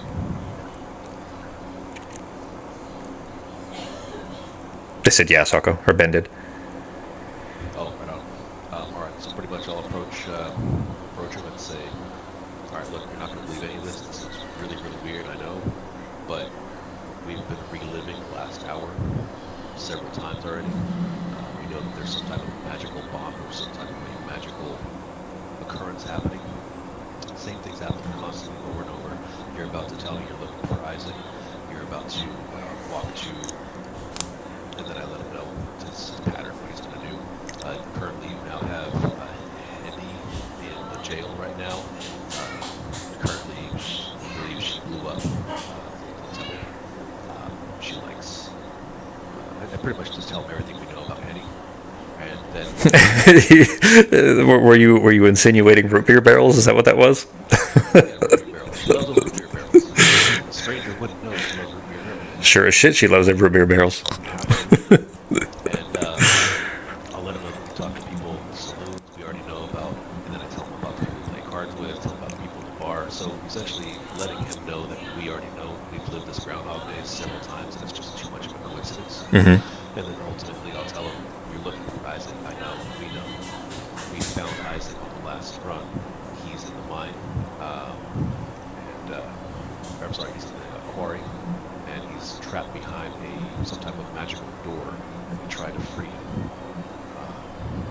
Just leave it at that. Roll a persuasion again, and this time roll it with advantage. And because that was a very thorough explanation of things that he couldn't discount, like there wouldn't be any way for you to necessarily know all of these things. So the DC is going to be really low. But go ahead and roll it with advantage. Just don't roll 2 1s. So you rolled an 8 and a 3, which are not good, but literally you rolled an 8. You were persuaded the DC was going to be a 10. You rolled an 8 with advantage, and your modifiers +2 for a total of 10. So even with advantage, you just barely got it enough to kind of get past the confusion. But yeah, when you kind of finish as you're explaining this, rather, the bird literally hops up and looks towards the town, and then hops back over and looks back at you and keeps kind of looking over its shoulder and looks extremely genuinely confused, but you can tell he's kind of, in its mind, it's kind of piecing together that there's no way for, a stranger, even somebody that's in the town, wouldn't necessarily know all of those details. And so as you see him kind of mentally piecing this all together, he says, well, I mean, I guess I don't really know what to make of all that. And I'm actually assuming that you also told him that the bank's going to be robbed and that there's going to be an earthquake and all these things as well. Yeah, we got the purple mask people walking around and a whole bunch of stuff. What's her name of the bar's gonna die in the bank explosion? Yeah, the worm and everything. Okay. He says, I mean, honestly, that sounds like a bunch of bullshit. But I mean, I gotta admit, I mean, Hetty is in the jail. I haven't seen Isaac for a little while. I guess I don't really know what to do. Tell you what, I mean, if you guys, I'm just gonna have to trust you on this one. If you guys, say that you've done this before, I mean, I guess I'll follow your lead. Like, what do we need to do? I mean, how can we stop this?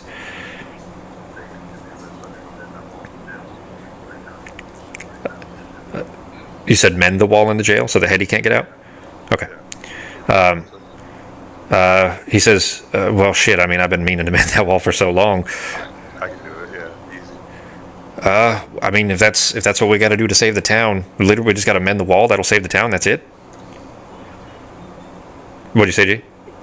It's just one part that I think would be a good idea, so we don't have our own ones.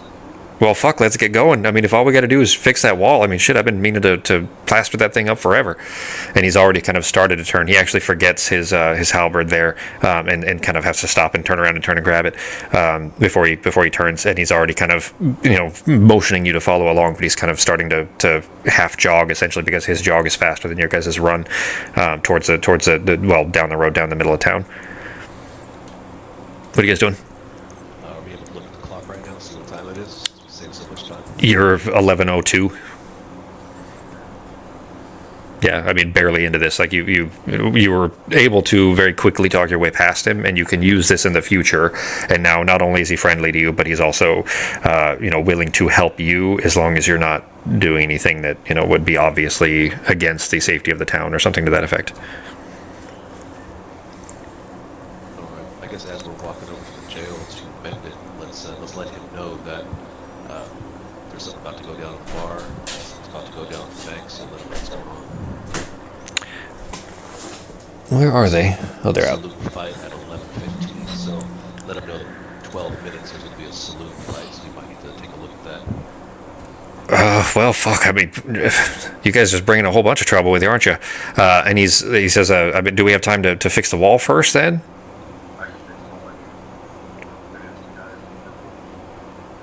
Well, I guess. I mean, I'll trust you on that. I guess I'll go over to the saloon then, and I'll keep an eye on that. You promise me you're going to fix that wall so we can protect the town. What do you say, G? Yeah, I'm gonna fix that wall. I'll meet you guys at the saloon. All right. So he turns off to the saloon. Then the three of you are now free to go about wherever you'd like to do. So what are you doing? You're going to go up to the jail, fix the wall. Okay. I'm going to go to the saloon to quickly play a hand and see if I can get some more diamonds or currency. Okay. We'll go ahead and kind of allow that loop to split a little bit there, in that you kind of stepping in with Wallace it's not different this time compared to the last time, because Wallace was with you anyway. The only difference there is that Nivara and Ketis are not with you, but that didn't have a significant impact on Edwin, so that game can still use your success through that. Does that make sense? Yeah, we're still part of the same team and everything. Yeah. Fought the same unit. Yeah, exactly. So all the reasons that was allowed to occur are not different by Ketis and Nivara not being there, and therefore you can use that same loop. So that takes you about 5 minutes or so for that total process. So you will be a little bit ahead of Peter or Ketis and Nivara for a minute. We'll call you at 11:07. What are Ketis and Nivara doing for the next 5 minutes? Mending the jail. That takes you a minute and a half. What are you doing then? The two of you are out behind the jail. Yeah. Okay. All right. So you head back to the saloon then. Stepping inside, you see really the same kind of an environment that you expected before. You step in. The lady behind the bar, younger girl, platinum blonde. Her name was Lily. You heard that last time. She and Wallace are talking, and she's got a very confused look on her face. And you hear as you're coming in, Wallace say, "I mean, I don't know." And Peter, you're kind of already playing cards at this point, and kind of rushing through it in a way because you know how important the time is, and Wallace doesn't necessarily have the grasp over that just yet, so he isn't necessarily rushing quite as much as you are. He hasn't been blown up, or he doesn't remember being blown up over and over and over again at this point. So while they're talking, you're not really, giving them too much mind, just because it doesn't, that conversation is not necessarily as impactful. But he is kind of explaining to her very carefully who these strangers are and what you've just told him to a limited extent. He doesn't mention Isaac. He doesn't mention some of the other things that you told him, but just that you guys seem to have, some idea of what's going on with the dome. And that's what Kiedis and Ivar, when you guys kind of step back in, that's what you hear. So you guys are all back in the saloon now. Kiedis and Ivar are just in the door. Peter, you're just getting your second card, so the game's not over yet. What are you guys doing?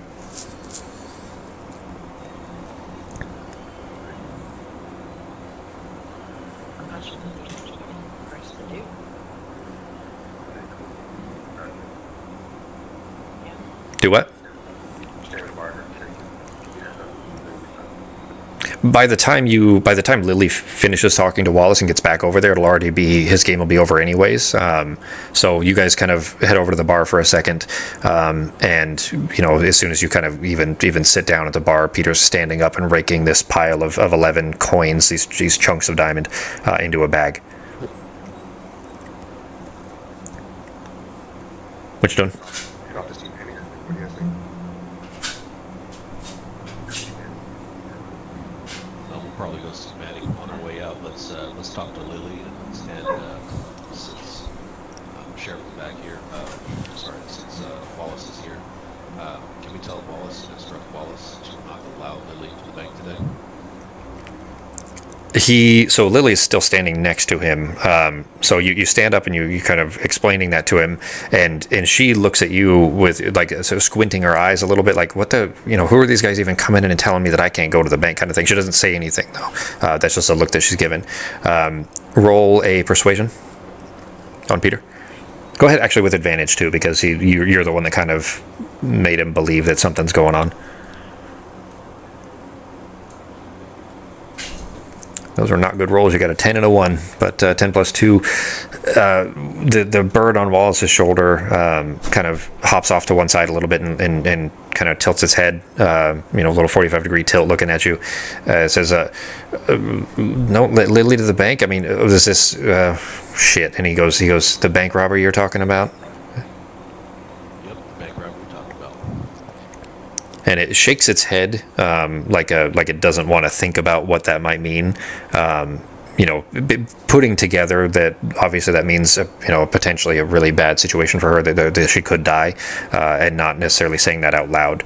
But it kind of it tilts its head a little bit thinking about that, and then the eyes downcast a little bit. Then it turns towards Lily, and he says, "Lily, look, I know this is strange, but look, these guys, they know way too much, and I gotta trust them, because if it means you gotta go later, I'll go with you, but just don't go into the bank, okay?"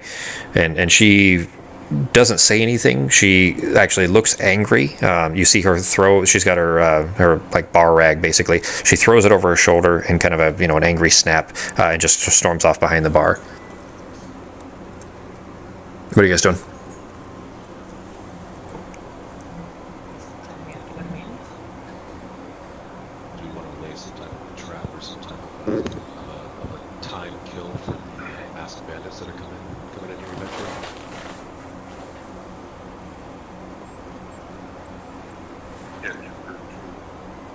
Because we got the two masked bandits that come in here and fight just a little bit, right? Well, so hang on. So remember I think it was 2 loops back, when Wallace was here, they didn't do anything. They came in and they sat at the bar and they kept eyeing him, but they didn't do anything. That didn't happen because you had Wallace here, as opposed to being in the jail with you. Do you remember? Oh yeah, so we should probably GTFO, so that way they'll show up like normal timelines, since we've accelerated the timeline so much, right? Well, I guess that depends. Are you leaving Wallace here? I guess what Peter's going to do is I'm going to apologize to Lily for making her feel uncomfortable with the whole bank situation, and I'm going to give her a jar of bees. Hey, look, Lily, I'm going to leave really quick. There'll be some ruffians coming in here. If things get crazy in the next few minutes, here's a jar of bees. You'll know what to do.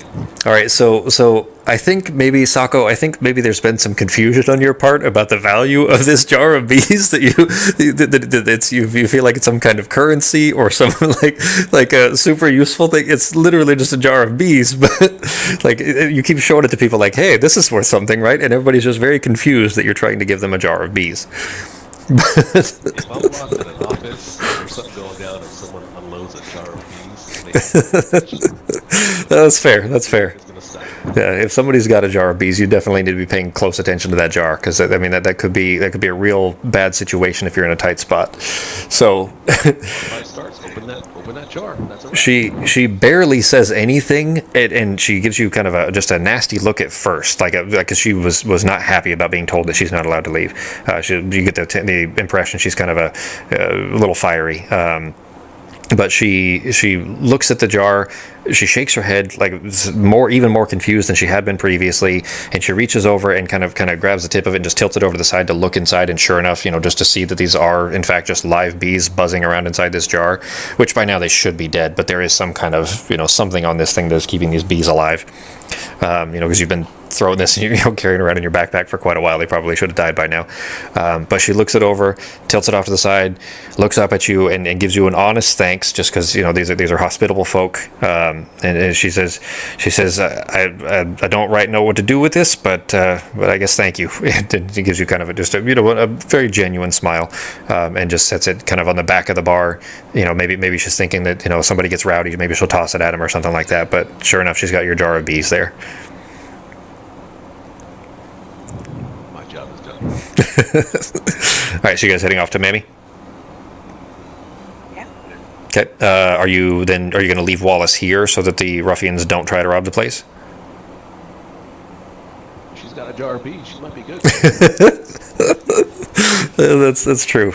I mean, she did take care of them, one of them, the two of them on her own anyways. Wallace took care of the second. This is the normal loop. If you guys don't interject, that's what happens. She blasts one of them, and Wallace takes care of the other and throws them out.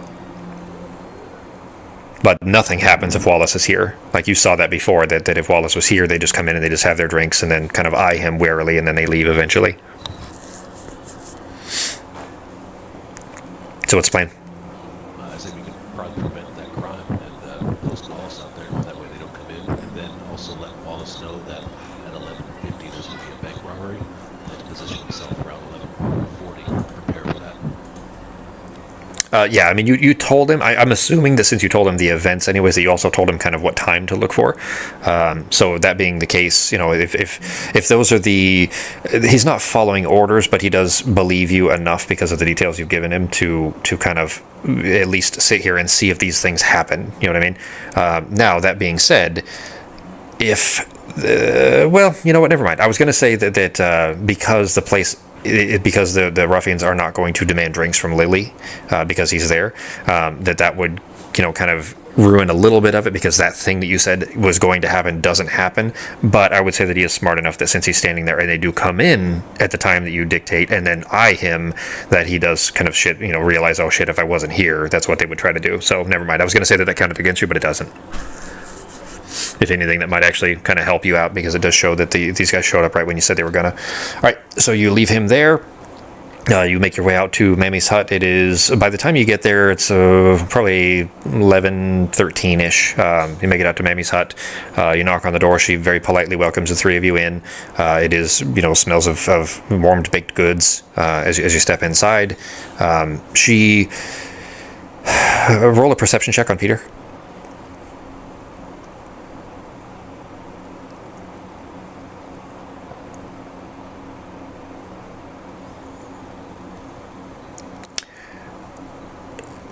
You get the impression from Mammy that she recognizes more about what's happening than she's letting on. Specifically, when you step inside, she looks at you again and she gives you kind of the same knowing look that she gave you when she's spoken to your mind and told you to turn right. You remember that? She gives you that look again. This time she doesn't say anything, but she gives you that look, and you get the feeling that she isn't completely in the dark like most of the people in here are. Like you got obviously Isaac seems to know what's going on, but nobody else in this town seems to, except for maybe her, based on that look that you got. That's the impression you felt. So what are you guys doing?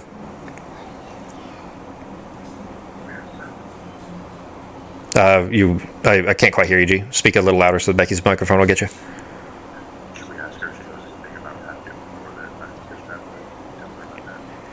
Well, so yes, you can, but keep in mind that she doesn't necessarily know details. It's something that divinations aren't things that she knows that she's telling you. It's not like you're coming and asking her a question and she tells you the answer that she already knows. You are coming to her and asking a question, and then she's using a divination spell essentially to find the answer for you. She doesn't necessarily know any of the answers she's giving.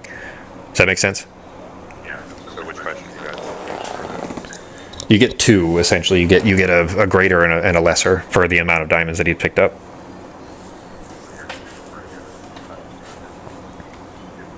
Yeah, so that was the other thing I pointed out too, is that you have noticed that the old woman that is holding the staff is getting weaker each time. You don't know that you're running out necessarily, but it does seem like this is hard for her to do, and you don't necessarily know if it's something she could do forever. There is some amount of effort that she's using apparently to restart things.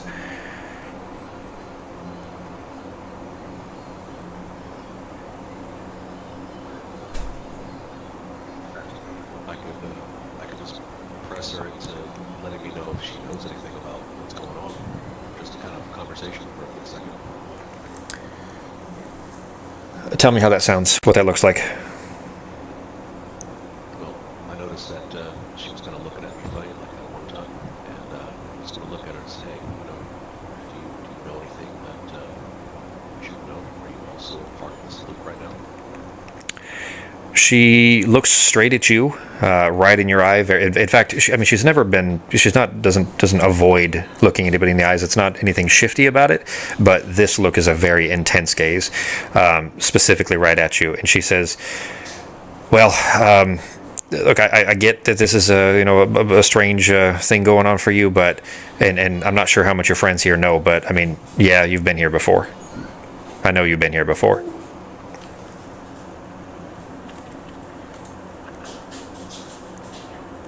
So with that, we pretty much know she's part of our loop as well. I mean, yeah, but that she knows more than she's letting on, but not necessarily how much. It doesn't mean that she knows everything. In fact, I would say to roll roll an insight actually, and I'll roll deception on her part to see. We'll just figure out who wins basically and how much detail you're going to be able to get from her. All right, she got a 19 actually. She rolled a 16 plus 3. Oh shit, never mind, that was you. That was your insight, never mind. I thought I'd rolled it because I saw the dice pop up, but it was because you put it in the tower. Never mind, you got a 19. And she rolled a 2, so I guess not. God damn it. So a 2, her modifier is a plus 3, yeah, so she's only got a total of 5, you got a total of 19. She doesn't tell you any more than that, but you, from looking at her, you definitely feel like she knows more than she's letting on. So she definitely knows at least some of what's going on. You just don't know how much and to what extent, and whether that's negative or positive, anything to that effect. But either way, I mean, you're standing in her hut, and she's and it's warm from the oven and being too hot from being in the dome anyways, and she's basically offering obviously to give you guys whatever prophecies you're looking for, but otherwise you're just kind of standing in here somewhat awkwardly unless you have specific questions for her. What do you think we should ask her, guys? 2 questions. We got one major, one minor, I think. Yeah, that's what your diamonds can afford, yeah. Yes. How do you get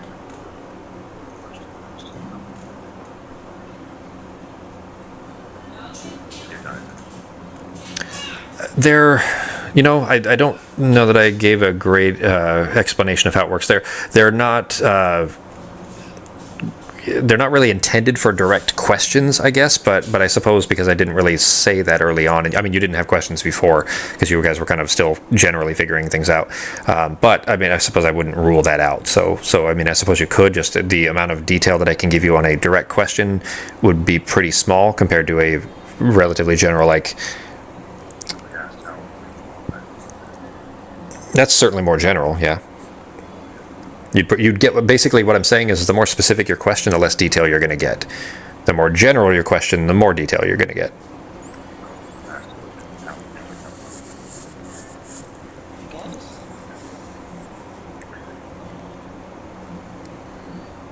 Sako, he said, what do you think, Sako? Oh, I can hear him. He said, he said that maybe we should ask how we can help Isaac. Oh, yeah, like how do we get him out or something? Is that what you're going to ask? You want that to be the major or the minor? Because I think we get more detail with the major. Yeah, I guess do that first. Decide the questions you want to ask or what you're going to ask about, and then we'll kind of figure out which one's which. I think the end game here is how do we stop the world from dying? So that's kind of a more major thing. But maybe we could use the minor at least on that Isaac one. Yeah. All right, so then who's sitting down for which questions? Yeah, but Navarre is really antisocial, so I can't see her wanting to sit down and hold a woman's hand. Yeah, she's I think she's the lowest charisma of the three of you. She seems weirdly attuned to me. I don't know why, but it's kind of... She's a diviner. She's literally your job. She's a 50-year-older version of you. As far as being a diviner, I mean. Dry Gulch Tinder, here we go. Maybe a little bit gross. Remember, those aren't real hands. Remember her? Those are simulacrum. All right, so you're going to take a seat. Challenge accepted. All right. So you kind of repeat the process that you had last time. You sit down. You know, she reaches her hand, like her hands are palm up first, but you put yours out. She flips them over and holds yours. And similarly, they feel cold. There's just lifeless. There's just nothing in them. That's like they're not really there. I mean, they're physically there. You feel them, but they feel like gemstones or something almost. They don't feel like flesh. But she tilts her head back, you know, begins to make the kind of muttering. The room goes dark. All the light kind of begins to just bleed out of the room. And then, which question were you asking first? I think we said the minor question was how do we help Isaac? Was Okay. that right, Okay. guys? So you kind of ask that, and she begins to mumble through the incantations, and you're familiar with every word of this by now. It's something that you hadn't necessarily used, but is something you're familiar with. And as she's looking up, one of the shorter strings, one of the blue gems, snaps off of the string, falls down, and just shatters on the floor. You do notice, by the way, that the last time you were here, the floor was clean before she started, and now when you look down at this one that just shattered on the floor, there were already chunks of crystal there, like so you were, this is also earlier in the loop, but you can't say for sure that the crystals that shattered, because they're still, all the strings are still there, all the crystals are still there, but there are chunks on the floor that were not there the last time you were here. And this one, this one, that's smaller one that falls in and crashes and kind of blows up amongst them, just kind of adds to that pile of little chunks of blue crystal. And her head comes down, she looks you in the eye, and she says, "And why would we want to do that?"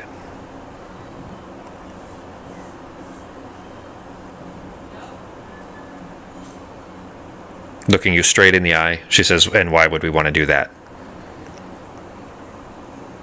Oh, she asked me a question directly. Is that the issue here? She's literally this is not amongst the gaius. So you feel like she didn't finish the incantation.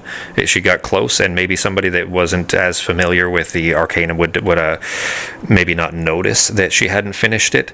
But she, instead of channeling that force, it just tilts her head back up, looks you straight in the eye, and asks you, and why would we want to do that? Meaning, why would we want to help Isaac?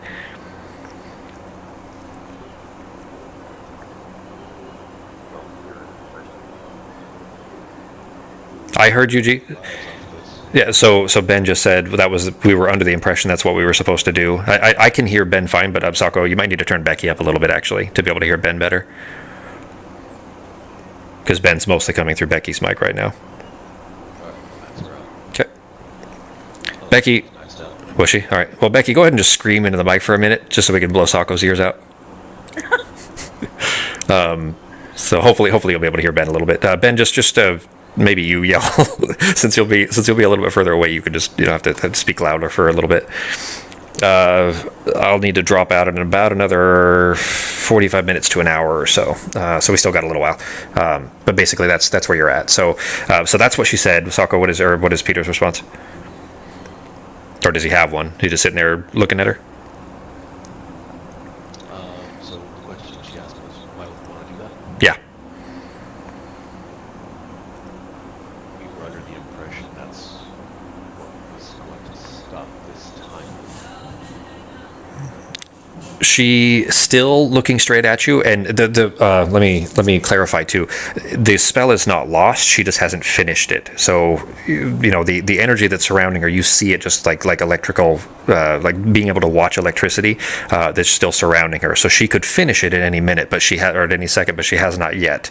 It doesn't mean that it's lost. It doesn't mean that she's got to start over or anything else. She still is channeling it. She just hasn't finished it, and is basically having this kind of small conversation with you, presumably before finishing it, maybe trying to get more information out of you as to whether she should give you this information or not, that kind of thing.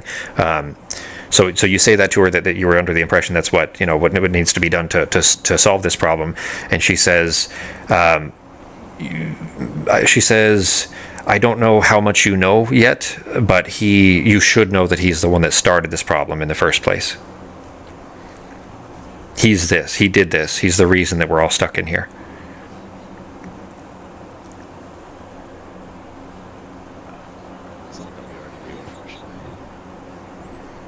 And she says, then do you want me to go ahead and finish? No, maybe we need to ask a different type of question. Are we able to change it a little bit? She says, as long as you do it quick. I've only got a few more seconds before I have to start all over again. How do we get the force field down?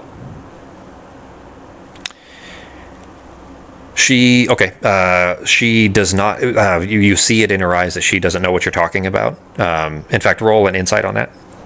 I'm sorry, I just heard insight. Yeah, just roll an insight.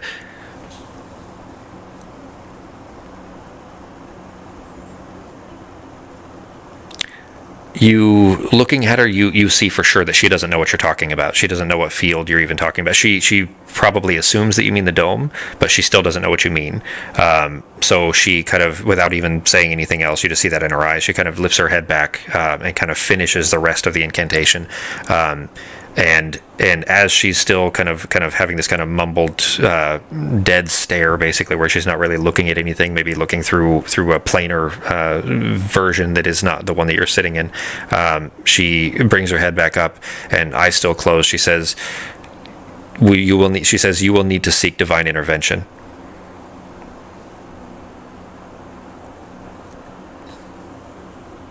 And then her eyes open, and the light begins to return to the place, and the kind of cold hands that are holding her, she kind of lets her grasp go.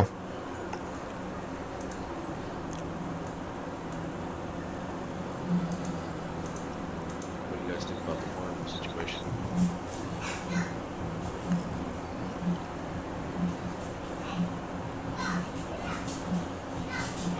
That was the minor, by the way, so you still have the major.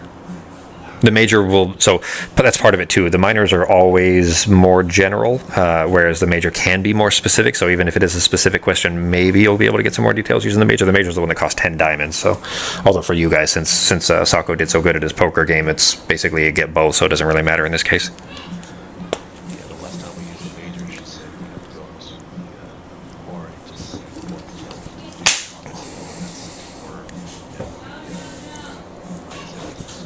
But she did specifically, she told you that you were not ready to face what awaits you there. So that one was imminent destruction comes from below. Before you can learn how to stop it, you must learn what it is that you must stop. Turn your eyes to the quarry. You're not ready to face what awaits you there, but you must know. So now we know, so now we need to find out if we need to be able to face it. So the other one too. Yes, that's exactly correct. The other one that she told you was that Jack and June were brought to Dry Gulch by the visitor, and by their sacrifice, our town is made safe. But neither Jack nor June nor any alive in Dry Gulch are safe from the terrible power that the visitor left behind. The visitor is, of course, the gray coat. It's in the statue. The bad guy.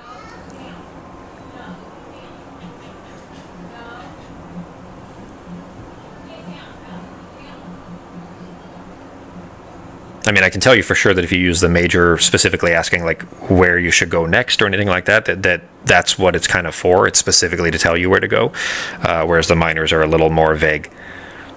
So if that's what you want to use, then you'll be able to find out for sure where you should go next, I guess. Unless you think you already know, in which case you've been told twice already where you should go. But I mean, if you're not sure on what that means, the major will tell you specifically if that's what you want.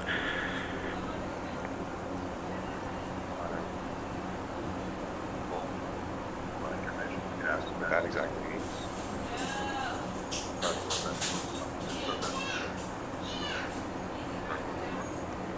Is that what you want to ask? So Sako, what he said was that you guys could use the major to ask what divine intervention means. But he's asking, the team, so that you guys are, talking amongst yourselves, kind of trying to decide what you want to use the other one on.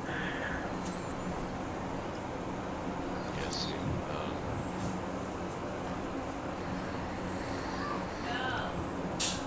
I'm trying to think of the angle of attacking this thing because we can ask about specifically worm because worm destroys the world, but what is the flame inside the worm's mouth? Is that part of the solution or problem?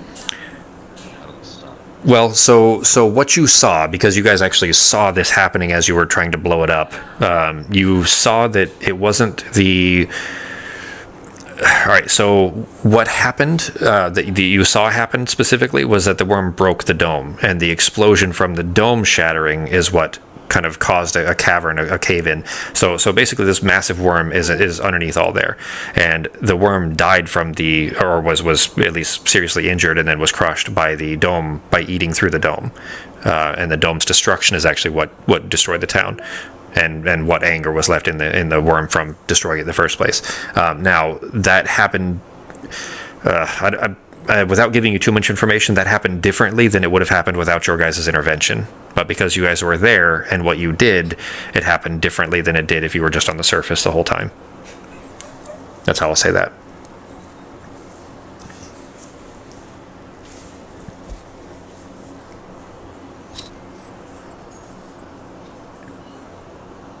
But I mean, I can tell you for sure, though, if you ask, what divine intervention means or where to go next or anything like that, that you will, you'll get an accurate clue, I guess, that isn't vague, if that's what you want.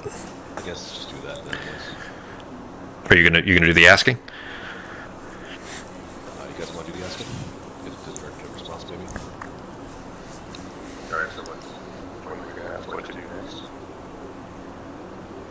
What divine intervention means, whatever you want to do. Yeah, so that's for what you eventually want. Okay. All right. So Peter, you hop up. Kita sits down. Reach in. You don't get the same sense that Peter has described to you from her. She's just seems like a kind of a sweet old lady. You don't really feel the almost not nefarious, but not truthful. Like to you, she seems perfectly truthful, but Peter specifically, she seems like she's hiding something from Peter, or Peter isn't. to word it in a specific way, I guess both Ketis and Nivara, she seems like a sweet old lady, and that's it. You don't see much else to it. She does seem like a woods witch, like a hedge wizard, the kind of thing that you're used to seeing in remote villages and that kind of stuff. But specifically to Peter, she's guarding something for sure from Peter. That's like that you two feel very different about her. Well, Peter versus Ketis and Nivara.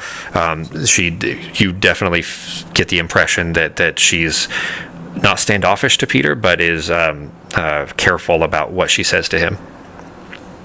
So Ketis, when you sit down, her hands feel normal. They feel warm. Everything feels. You don't feel anything strange about it at all, other than it being a woods witch that's giving you kind of a seance kind of a situation. So you sit down though, the same process occurs. This time it's a larger gem on a longer string that falls and shatters on the floor. You also notice that there were already chunks of gems down there. And this time when she's leaning back, she says, "Seek the temple. Your path must not end there, but it does travel through."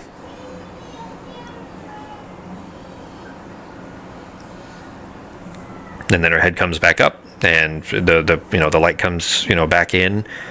She specifically because of the not awkwardness, but the kind of questions that she was uncomfortable with. If you get the impression that she's trying to kind of hurry you guys out a little bit, so she stands up basically before Ketis has stood up, and reaches for that basket, and she pulls the cloth off and starts handing each of you a honeyed roll, and you get the impression she's trying to kind of rush you out a little bit.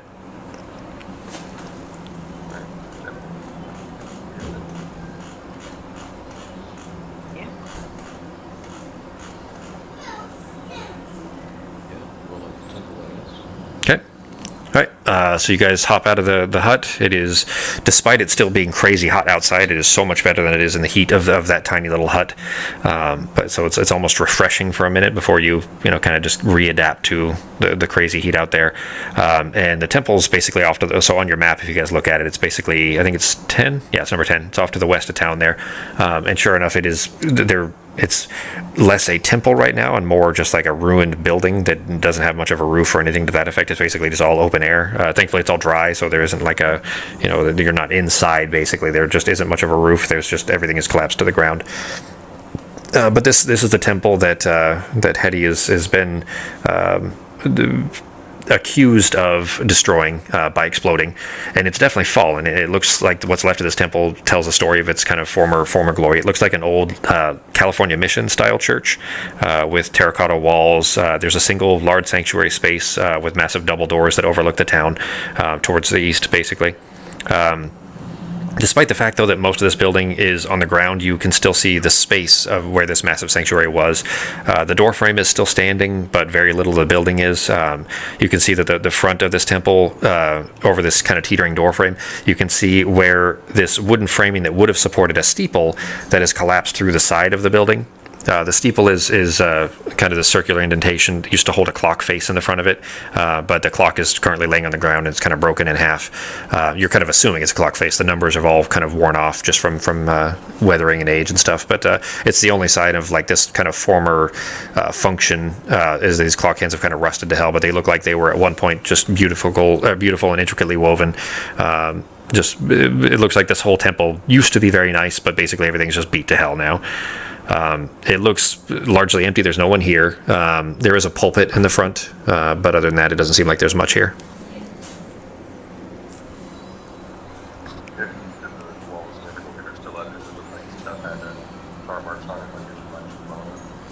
It really doesn't. Yeah, I mean, you could go ahead and roll an investigation to see if you can figure out kind of how it came apart.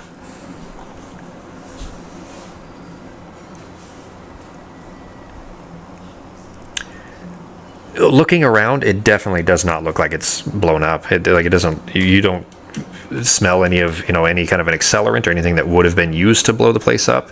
It just the damage that's done to it looks really like age. It looks like it was just a temple or a church that had not been used in a century and just kind of caved in on itself and just weather took over and God, that's fucking loud. Just the world essentially kind of took it back. Nature just took it back. That's all. You do with that investigation, though. You notice that on the pulpit there are 3 candles still sitting there that look like they haven't really. I mean, they're dusty, but they don't look like they were knocked over at any point, which is a little bit strange because there isn't anything that's standing upright anymore. There were little bits of a small amount of cloth that was left behind. It was just some alabaster cloth that was probably, might have been curtains or wall hangings of some kind around. But other than that, this place looks like it's just been left to open air for 100 years.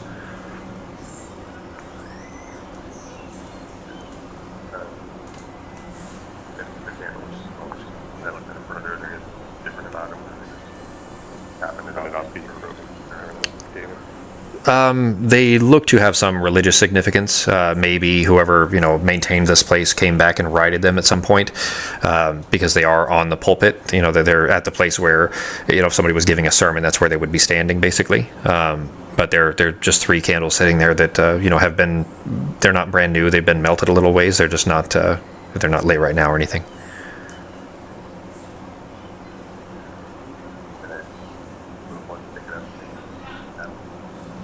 You pick it up, and it's a really nice, well-made candle. I mean, it feels like there's some religious iconography here, but beyond that, it doesn't feel anything special just by picking it up and looking at it. Okay. Can sense anything arcane in the area. Go ahead and make an Arcana check.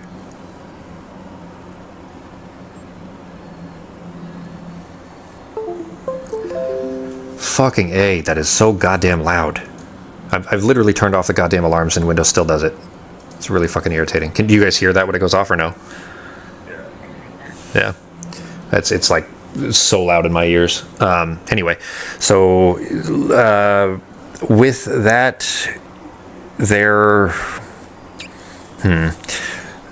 there is a familiar energy here, but it does not feel arcane. It feels familiar to you, but you don't know why. It feels like very distantly familiar to you, Peter, for some kind of power that is kind of still residual here, but it's not. And it's not focused in any particular point or anything specific. It's basically just kind of in the air here, specifically in this temple.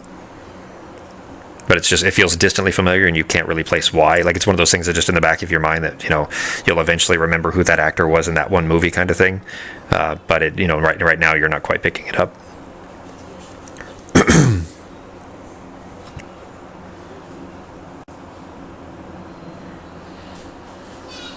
What are you guys doing?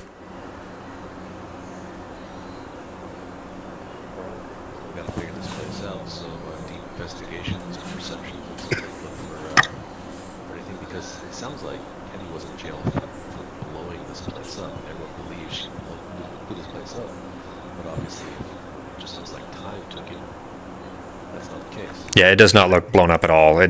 Nobody would believe that this place was blown up by looking at it.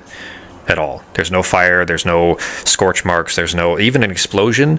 If an explosion had occurred, there would be bits of wall and window and things like that in a blast radius all the way around, and you guys kind of step through the open walls, since there aren't really any standing walls, there's just a door frame, and looking out, there's nothing of this place is on the outside. It's all just collapsed right where it stood in the first place. Who was it that said Hetty blew it up? Was there one person pointing the finger at her for that? Roll a wisdom check for your memory.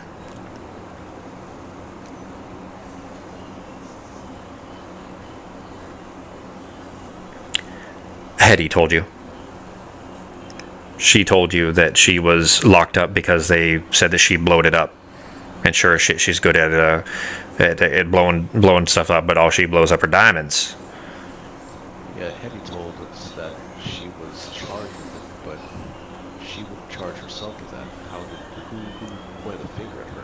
You don't know. The only person that you've heard anything about Hetty being in jail for that reason is from her specifically. What do you think, guys? See who pointed the finger at her? That's kind of obvious she's being framed for it, if that's the case. Or there's an alternative that you're not picking up on just yet. There, she could. Go ahead, G. I was just going to say, if I look around a little bit more, would I be able to kind of possibly figure out? Could have figured out what? Sorry, you cut out at the end there. If I looked around, would I be able to try to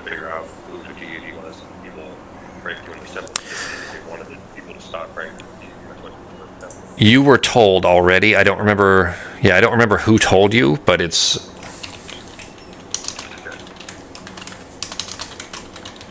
That's the name of the deity. Barn, wasn't it? It might have been. It might have been Jasper. Yeah, the guitar kid. Yeah, I think so. One thing I was just thought of in the hut just now, there were broken crystals on the floor, meaning that time didn't reset inside that place. What if this place doesn't reset? What if in their mind it just blew up today or yesterday or an hour ago, but time continued in this area for hundreds and hundreds of years? They've been doing this for hundreds and hundreds of years, and time just took it back. Let me go off of that. Yeah, so the place actually was destroyed the first time this place got destroyed. Yeah, as far as the town knows, it was just blown up this morning or last night. But is there a way we can kind of check for that, or see if we can investigate to see if time moves correctly here? I'm not sure how you would test that. So, I mean, I guess tell me what it is you want to try, and if, as long as it's something you can feasibly do, then I mean, you can do anything you want. So, you know, I'll give you the, you know, whether that's the case or not, but I'm not sure how you would test that. Yeah, something like if I were to leave a jar of bees on the floor, come back. For Sako, yeah, everything, you know, Sako has a hammer and everything is a nail, and that nail is a jar of bees. Yeah, or like take one of the candles, see if they're still going. Well, there are specifically 3 candles, and the deity for this place is Israfel by 3. We should light the candles. Yeah, I was about to say like one of those candles. So if we do come back, then see one of the candles are melted down. You gonna light the candles then? Yeah, I'm good. All right. So you guys step up there. Sako, you got prestidigitation, right? Did you take that? Yeah, I can take like half prestidigitation. All right. So you step up there and you just snap your fingers, and all 3 of them just you know, but it's not there's no heat coming off. It just feels, you know, like a candle. A very small amount of heat, but not enough to kind of outweigh the kind of musty and still air that surrounds the place anyways. But at first, nothing seems to happen. You're just standing there looking at now 3 candles that are just sitting there burning.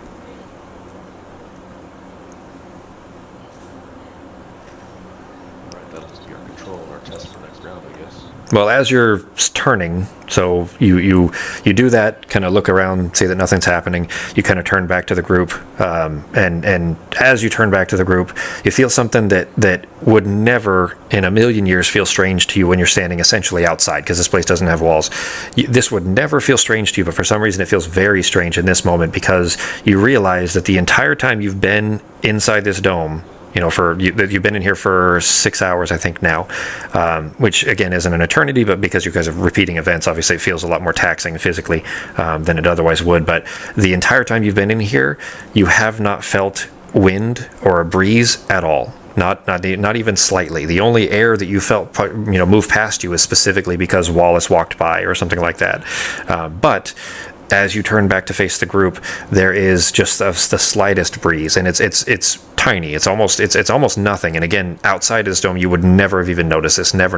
But specifically because of the stillness of the air in here, that tiny breeze that comes through is just it's soothing in this kind of sticky humidity under this dome. It feels nice, and it blows some of the kind of dust up from the floor in this small alabaster piece of cloth that looks like it was just kind of rotted off a curtain or something like that was laying on the ground. It kind of begins to stir around in the wind, like American Beauty style kind of. And it begins to kind of float effortlessly on this thin wind, and the breeze is not heavy enough to be able to carry this thing. Like this, the cloth looks heavier than the wind would be. It's not a strong wind than it should be able to pick up. But the breeze is kind of lifting this thing up, and it's just kind of floating as if it's like a feather weight almost, just kind of dancing through the air a little bit, and it begins to kind of whip its way this way or whip this way and that in the air, just kind of lazy circles through it, and it slowly makes its way over the collapsed wall on the north side, and kind of moving its way outside of the temple. I guess we follow it. That's what you guys are doing. Yeah. Yes. So, Okay. So you kind of, it's not moving fast, and you kind of carefully step over the rubble on the north wall and kind of out into the dry grass. The grass is just crunching under your feet. There's kind of the same sound, obviously, you heard as you got here, but it's just as you're kind of focused on something that is in a otherwise silent space, it's a little bit interesting of a sound it almost seems loud, even though as quiet as it is. But the breeze continues. It kind of emboldens you a little bit with that small sense of comfort and peace. And the ground begins to, as you're moving north, begins to fall away down this kind of a slight slope of this hard-packed dirt and towards this kind of small opening in this tiny rocky outcropping up there. It's actually at 11 on your map. And just above this outcropping, another 30 feet or so, you see the edge of the dome, that, you know, this translucent kind of side of the dome there that is kind of cut halfway through this. So you're basically right by the edge of the dome now. And this little swatch of cloth kind of continues meandering its way through the rocky opening, where it just falls as soon as it kind of passes what you would consider to be essentially like a doorway. As soon as it passes through that, it plummets straight to the ground, as if the wind just doesn't affect it anymore, and it just falls flat to the ground. The breeze stops. What are you guys doing?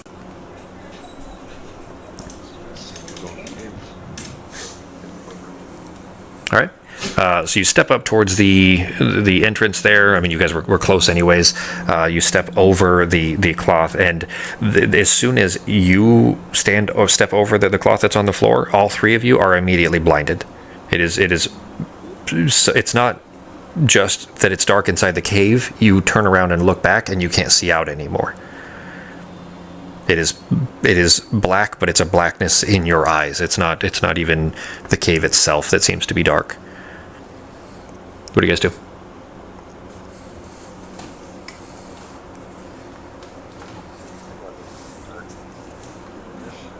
You do what?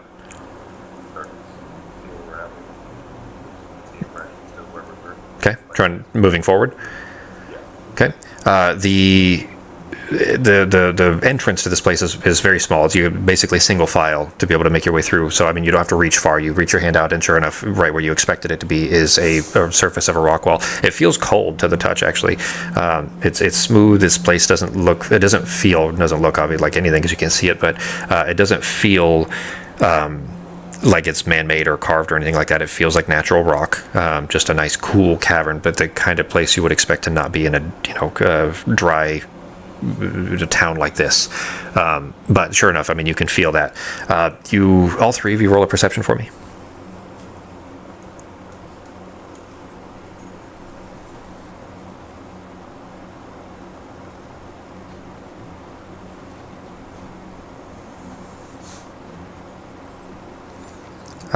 With those rolls, all three of you feel some kind of an electricity in the air.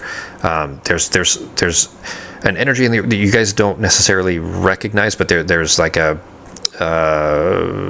if you're standing in the middle of a lightning storm, how you can just feel it kind of around you, and the hair on your arm stands up, that kind of thing. It's not. It doesn't feel dangerous, but it feels vague, like distantly familiar, in a way that family feels familiar. Like you can just kind of, when they're around, it just feels somewhat comforting. In this particular case, so there's this, as you guys are kind of slowly meandering through this, there's this stirring in the dark. You can hear something. You can hear, and through that energy in the air, feel something moving further inside the cavern. You can't see it, you don't hear it, but definitely there's something in here that knows that in this distance here up in the black shadows ahead, just something ancient. It's unknowable and feels, for lack of a better term, alien, but not alien in the way that like Drost and Westra deal with alien, if that makes sense. All three of you have kind of a terror rising in the back of your throats at first. It's just irresistible. You would turn and kind of just bolt for the exit if you could move, but for just this moment, you're kind of frozen in place and still kind of, for some reason, still moving yourselves forward in this unfamiliar and scary isn't a strong enough word, but scary situation here. But it passes as you're moving in, and what's left behind is this still terrifying, still unfamiliar, but peaceful sense.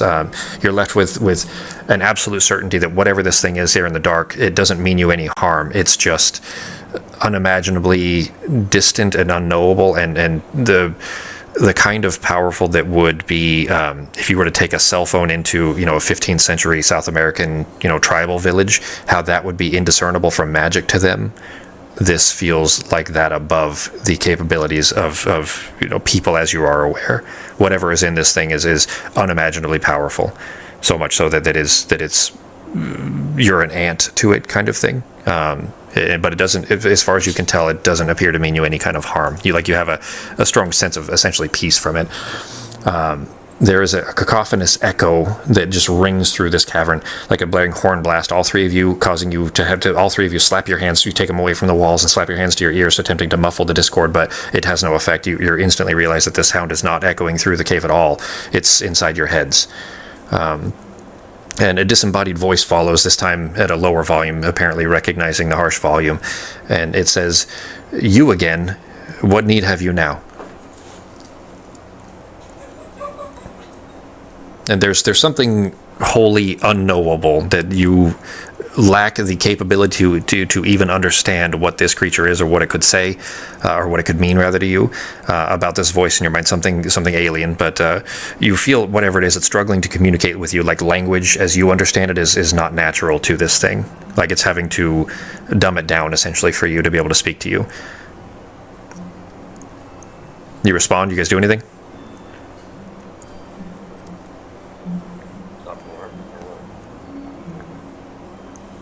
What'd you say, G? How to stop the worm, how to stop the fire, like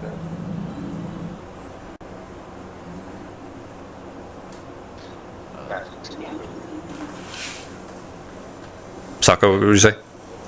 Yeah, I caught most of what you were saying. It was kind of cutting out a lot, but I would say maybe we could ask it about how to undo what the Traveler did, because whatever he did put this thing into a time loop, Or visitor, yeah. Sorry. Okay.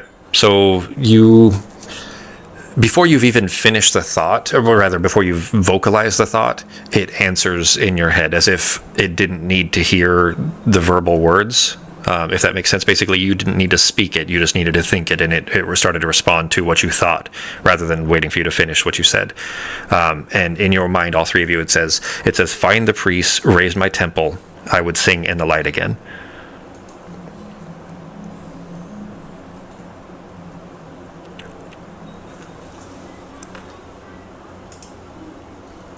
What do you guys do?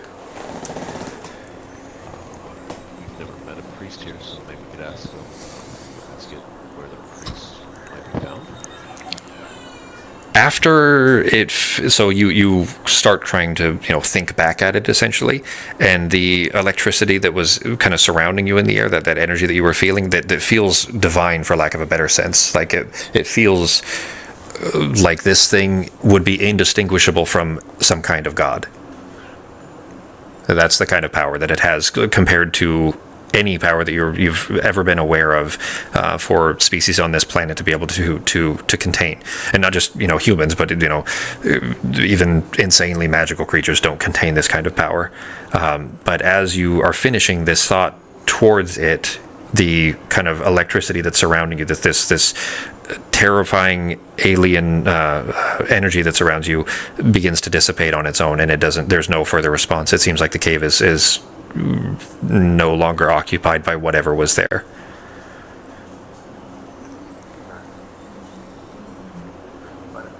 It's still pitch black.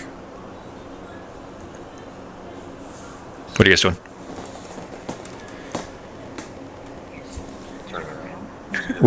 Roll a wisdom check on Ketis and Nivara.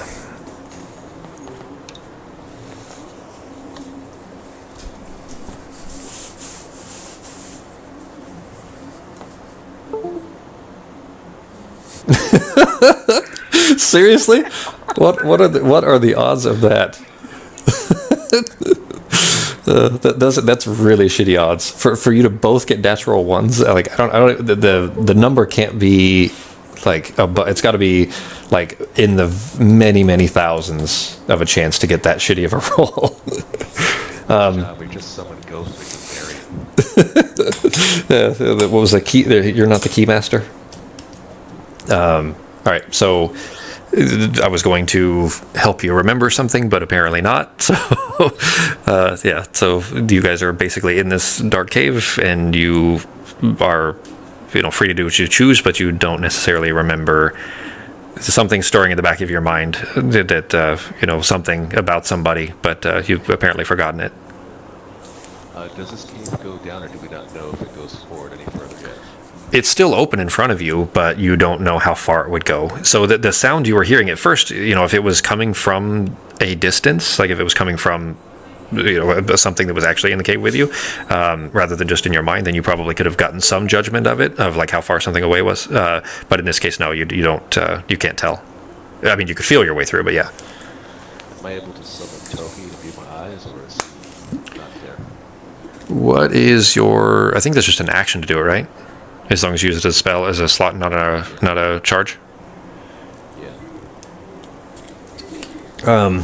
So you snap him. Wait, do you have to wait any amount of time? Like if he dies, I don't remember. We'll save in the save. Oh shit, never mind. You got a new loop anyway, so he's still with you. Yeah, never mind. He was already back with you. So I mean, Ketis killed him on your last loop. Because he's a fucking cat murderer.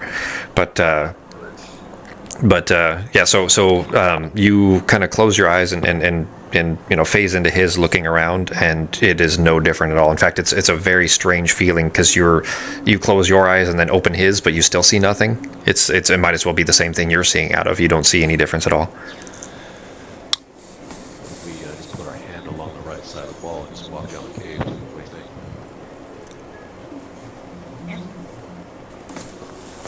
Okay, so you do that. You kind of carefully do that, and you notice that the floor underneath you is sloping downward, but it kind of slopes down, and as you are continuing to make your way through, Peter, you're kind of following the right wall essentially with your hand on it.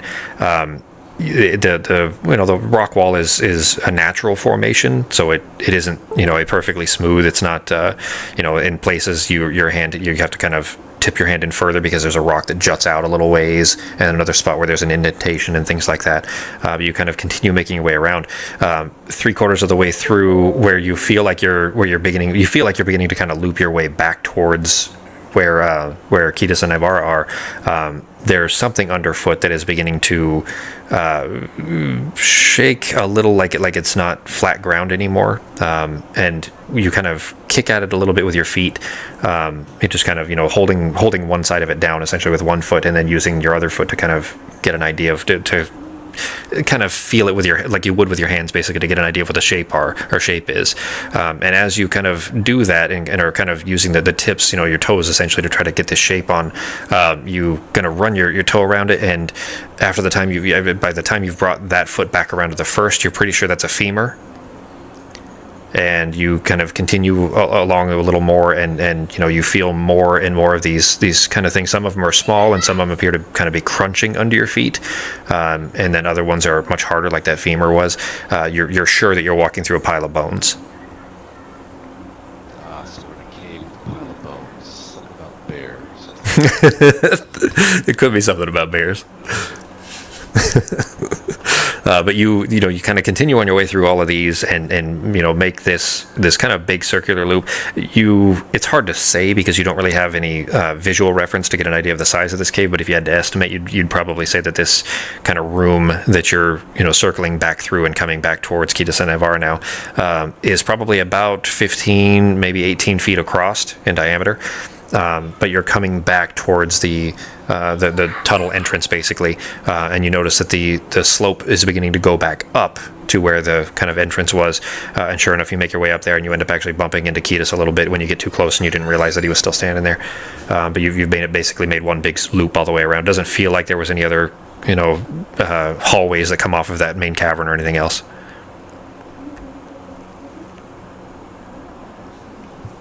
What do you think, guys? Just a empty bear cave or what? guess we might as well try to head out. Yeah, I guess so. I'm assuming we're supposed to. So you're going back out of the cave? Okay. All right. So you hoof it out. You just kind of carefully, feeling your way along the walls, and just like that, just a split second, your vision is immediately back. You're blinded for a second because you have been in pure darkness for a couple of minutes, and this place is very dry and dead and bright. But you step over this rag that's on the ground, this kind of torn off piece of curtain it was alabaster at one point, is a little bit aged. But you step on through it, and you're back out of the cave, and everything seems exactly the same as it was when you went in. 2020 hindsight, we were just still blinded, right? It wasn't just dark. It was definitely not a regular darkness, I guess is how I would say that. As far as the effect on you, yes, you were blinded. Gotcha.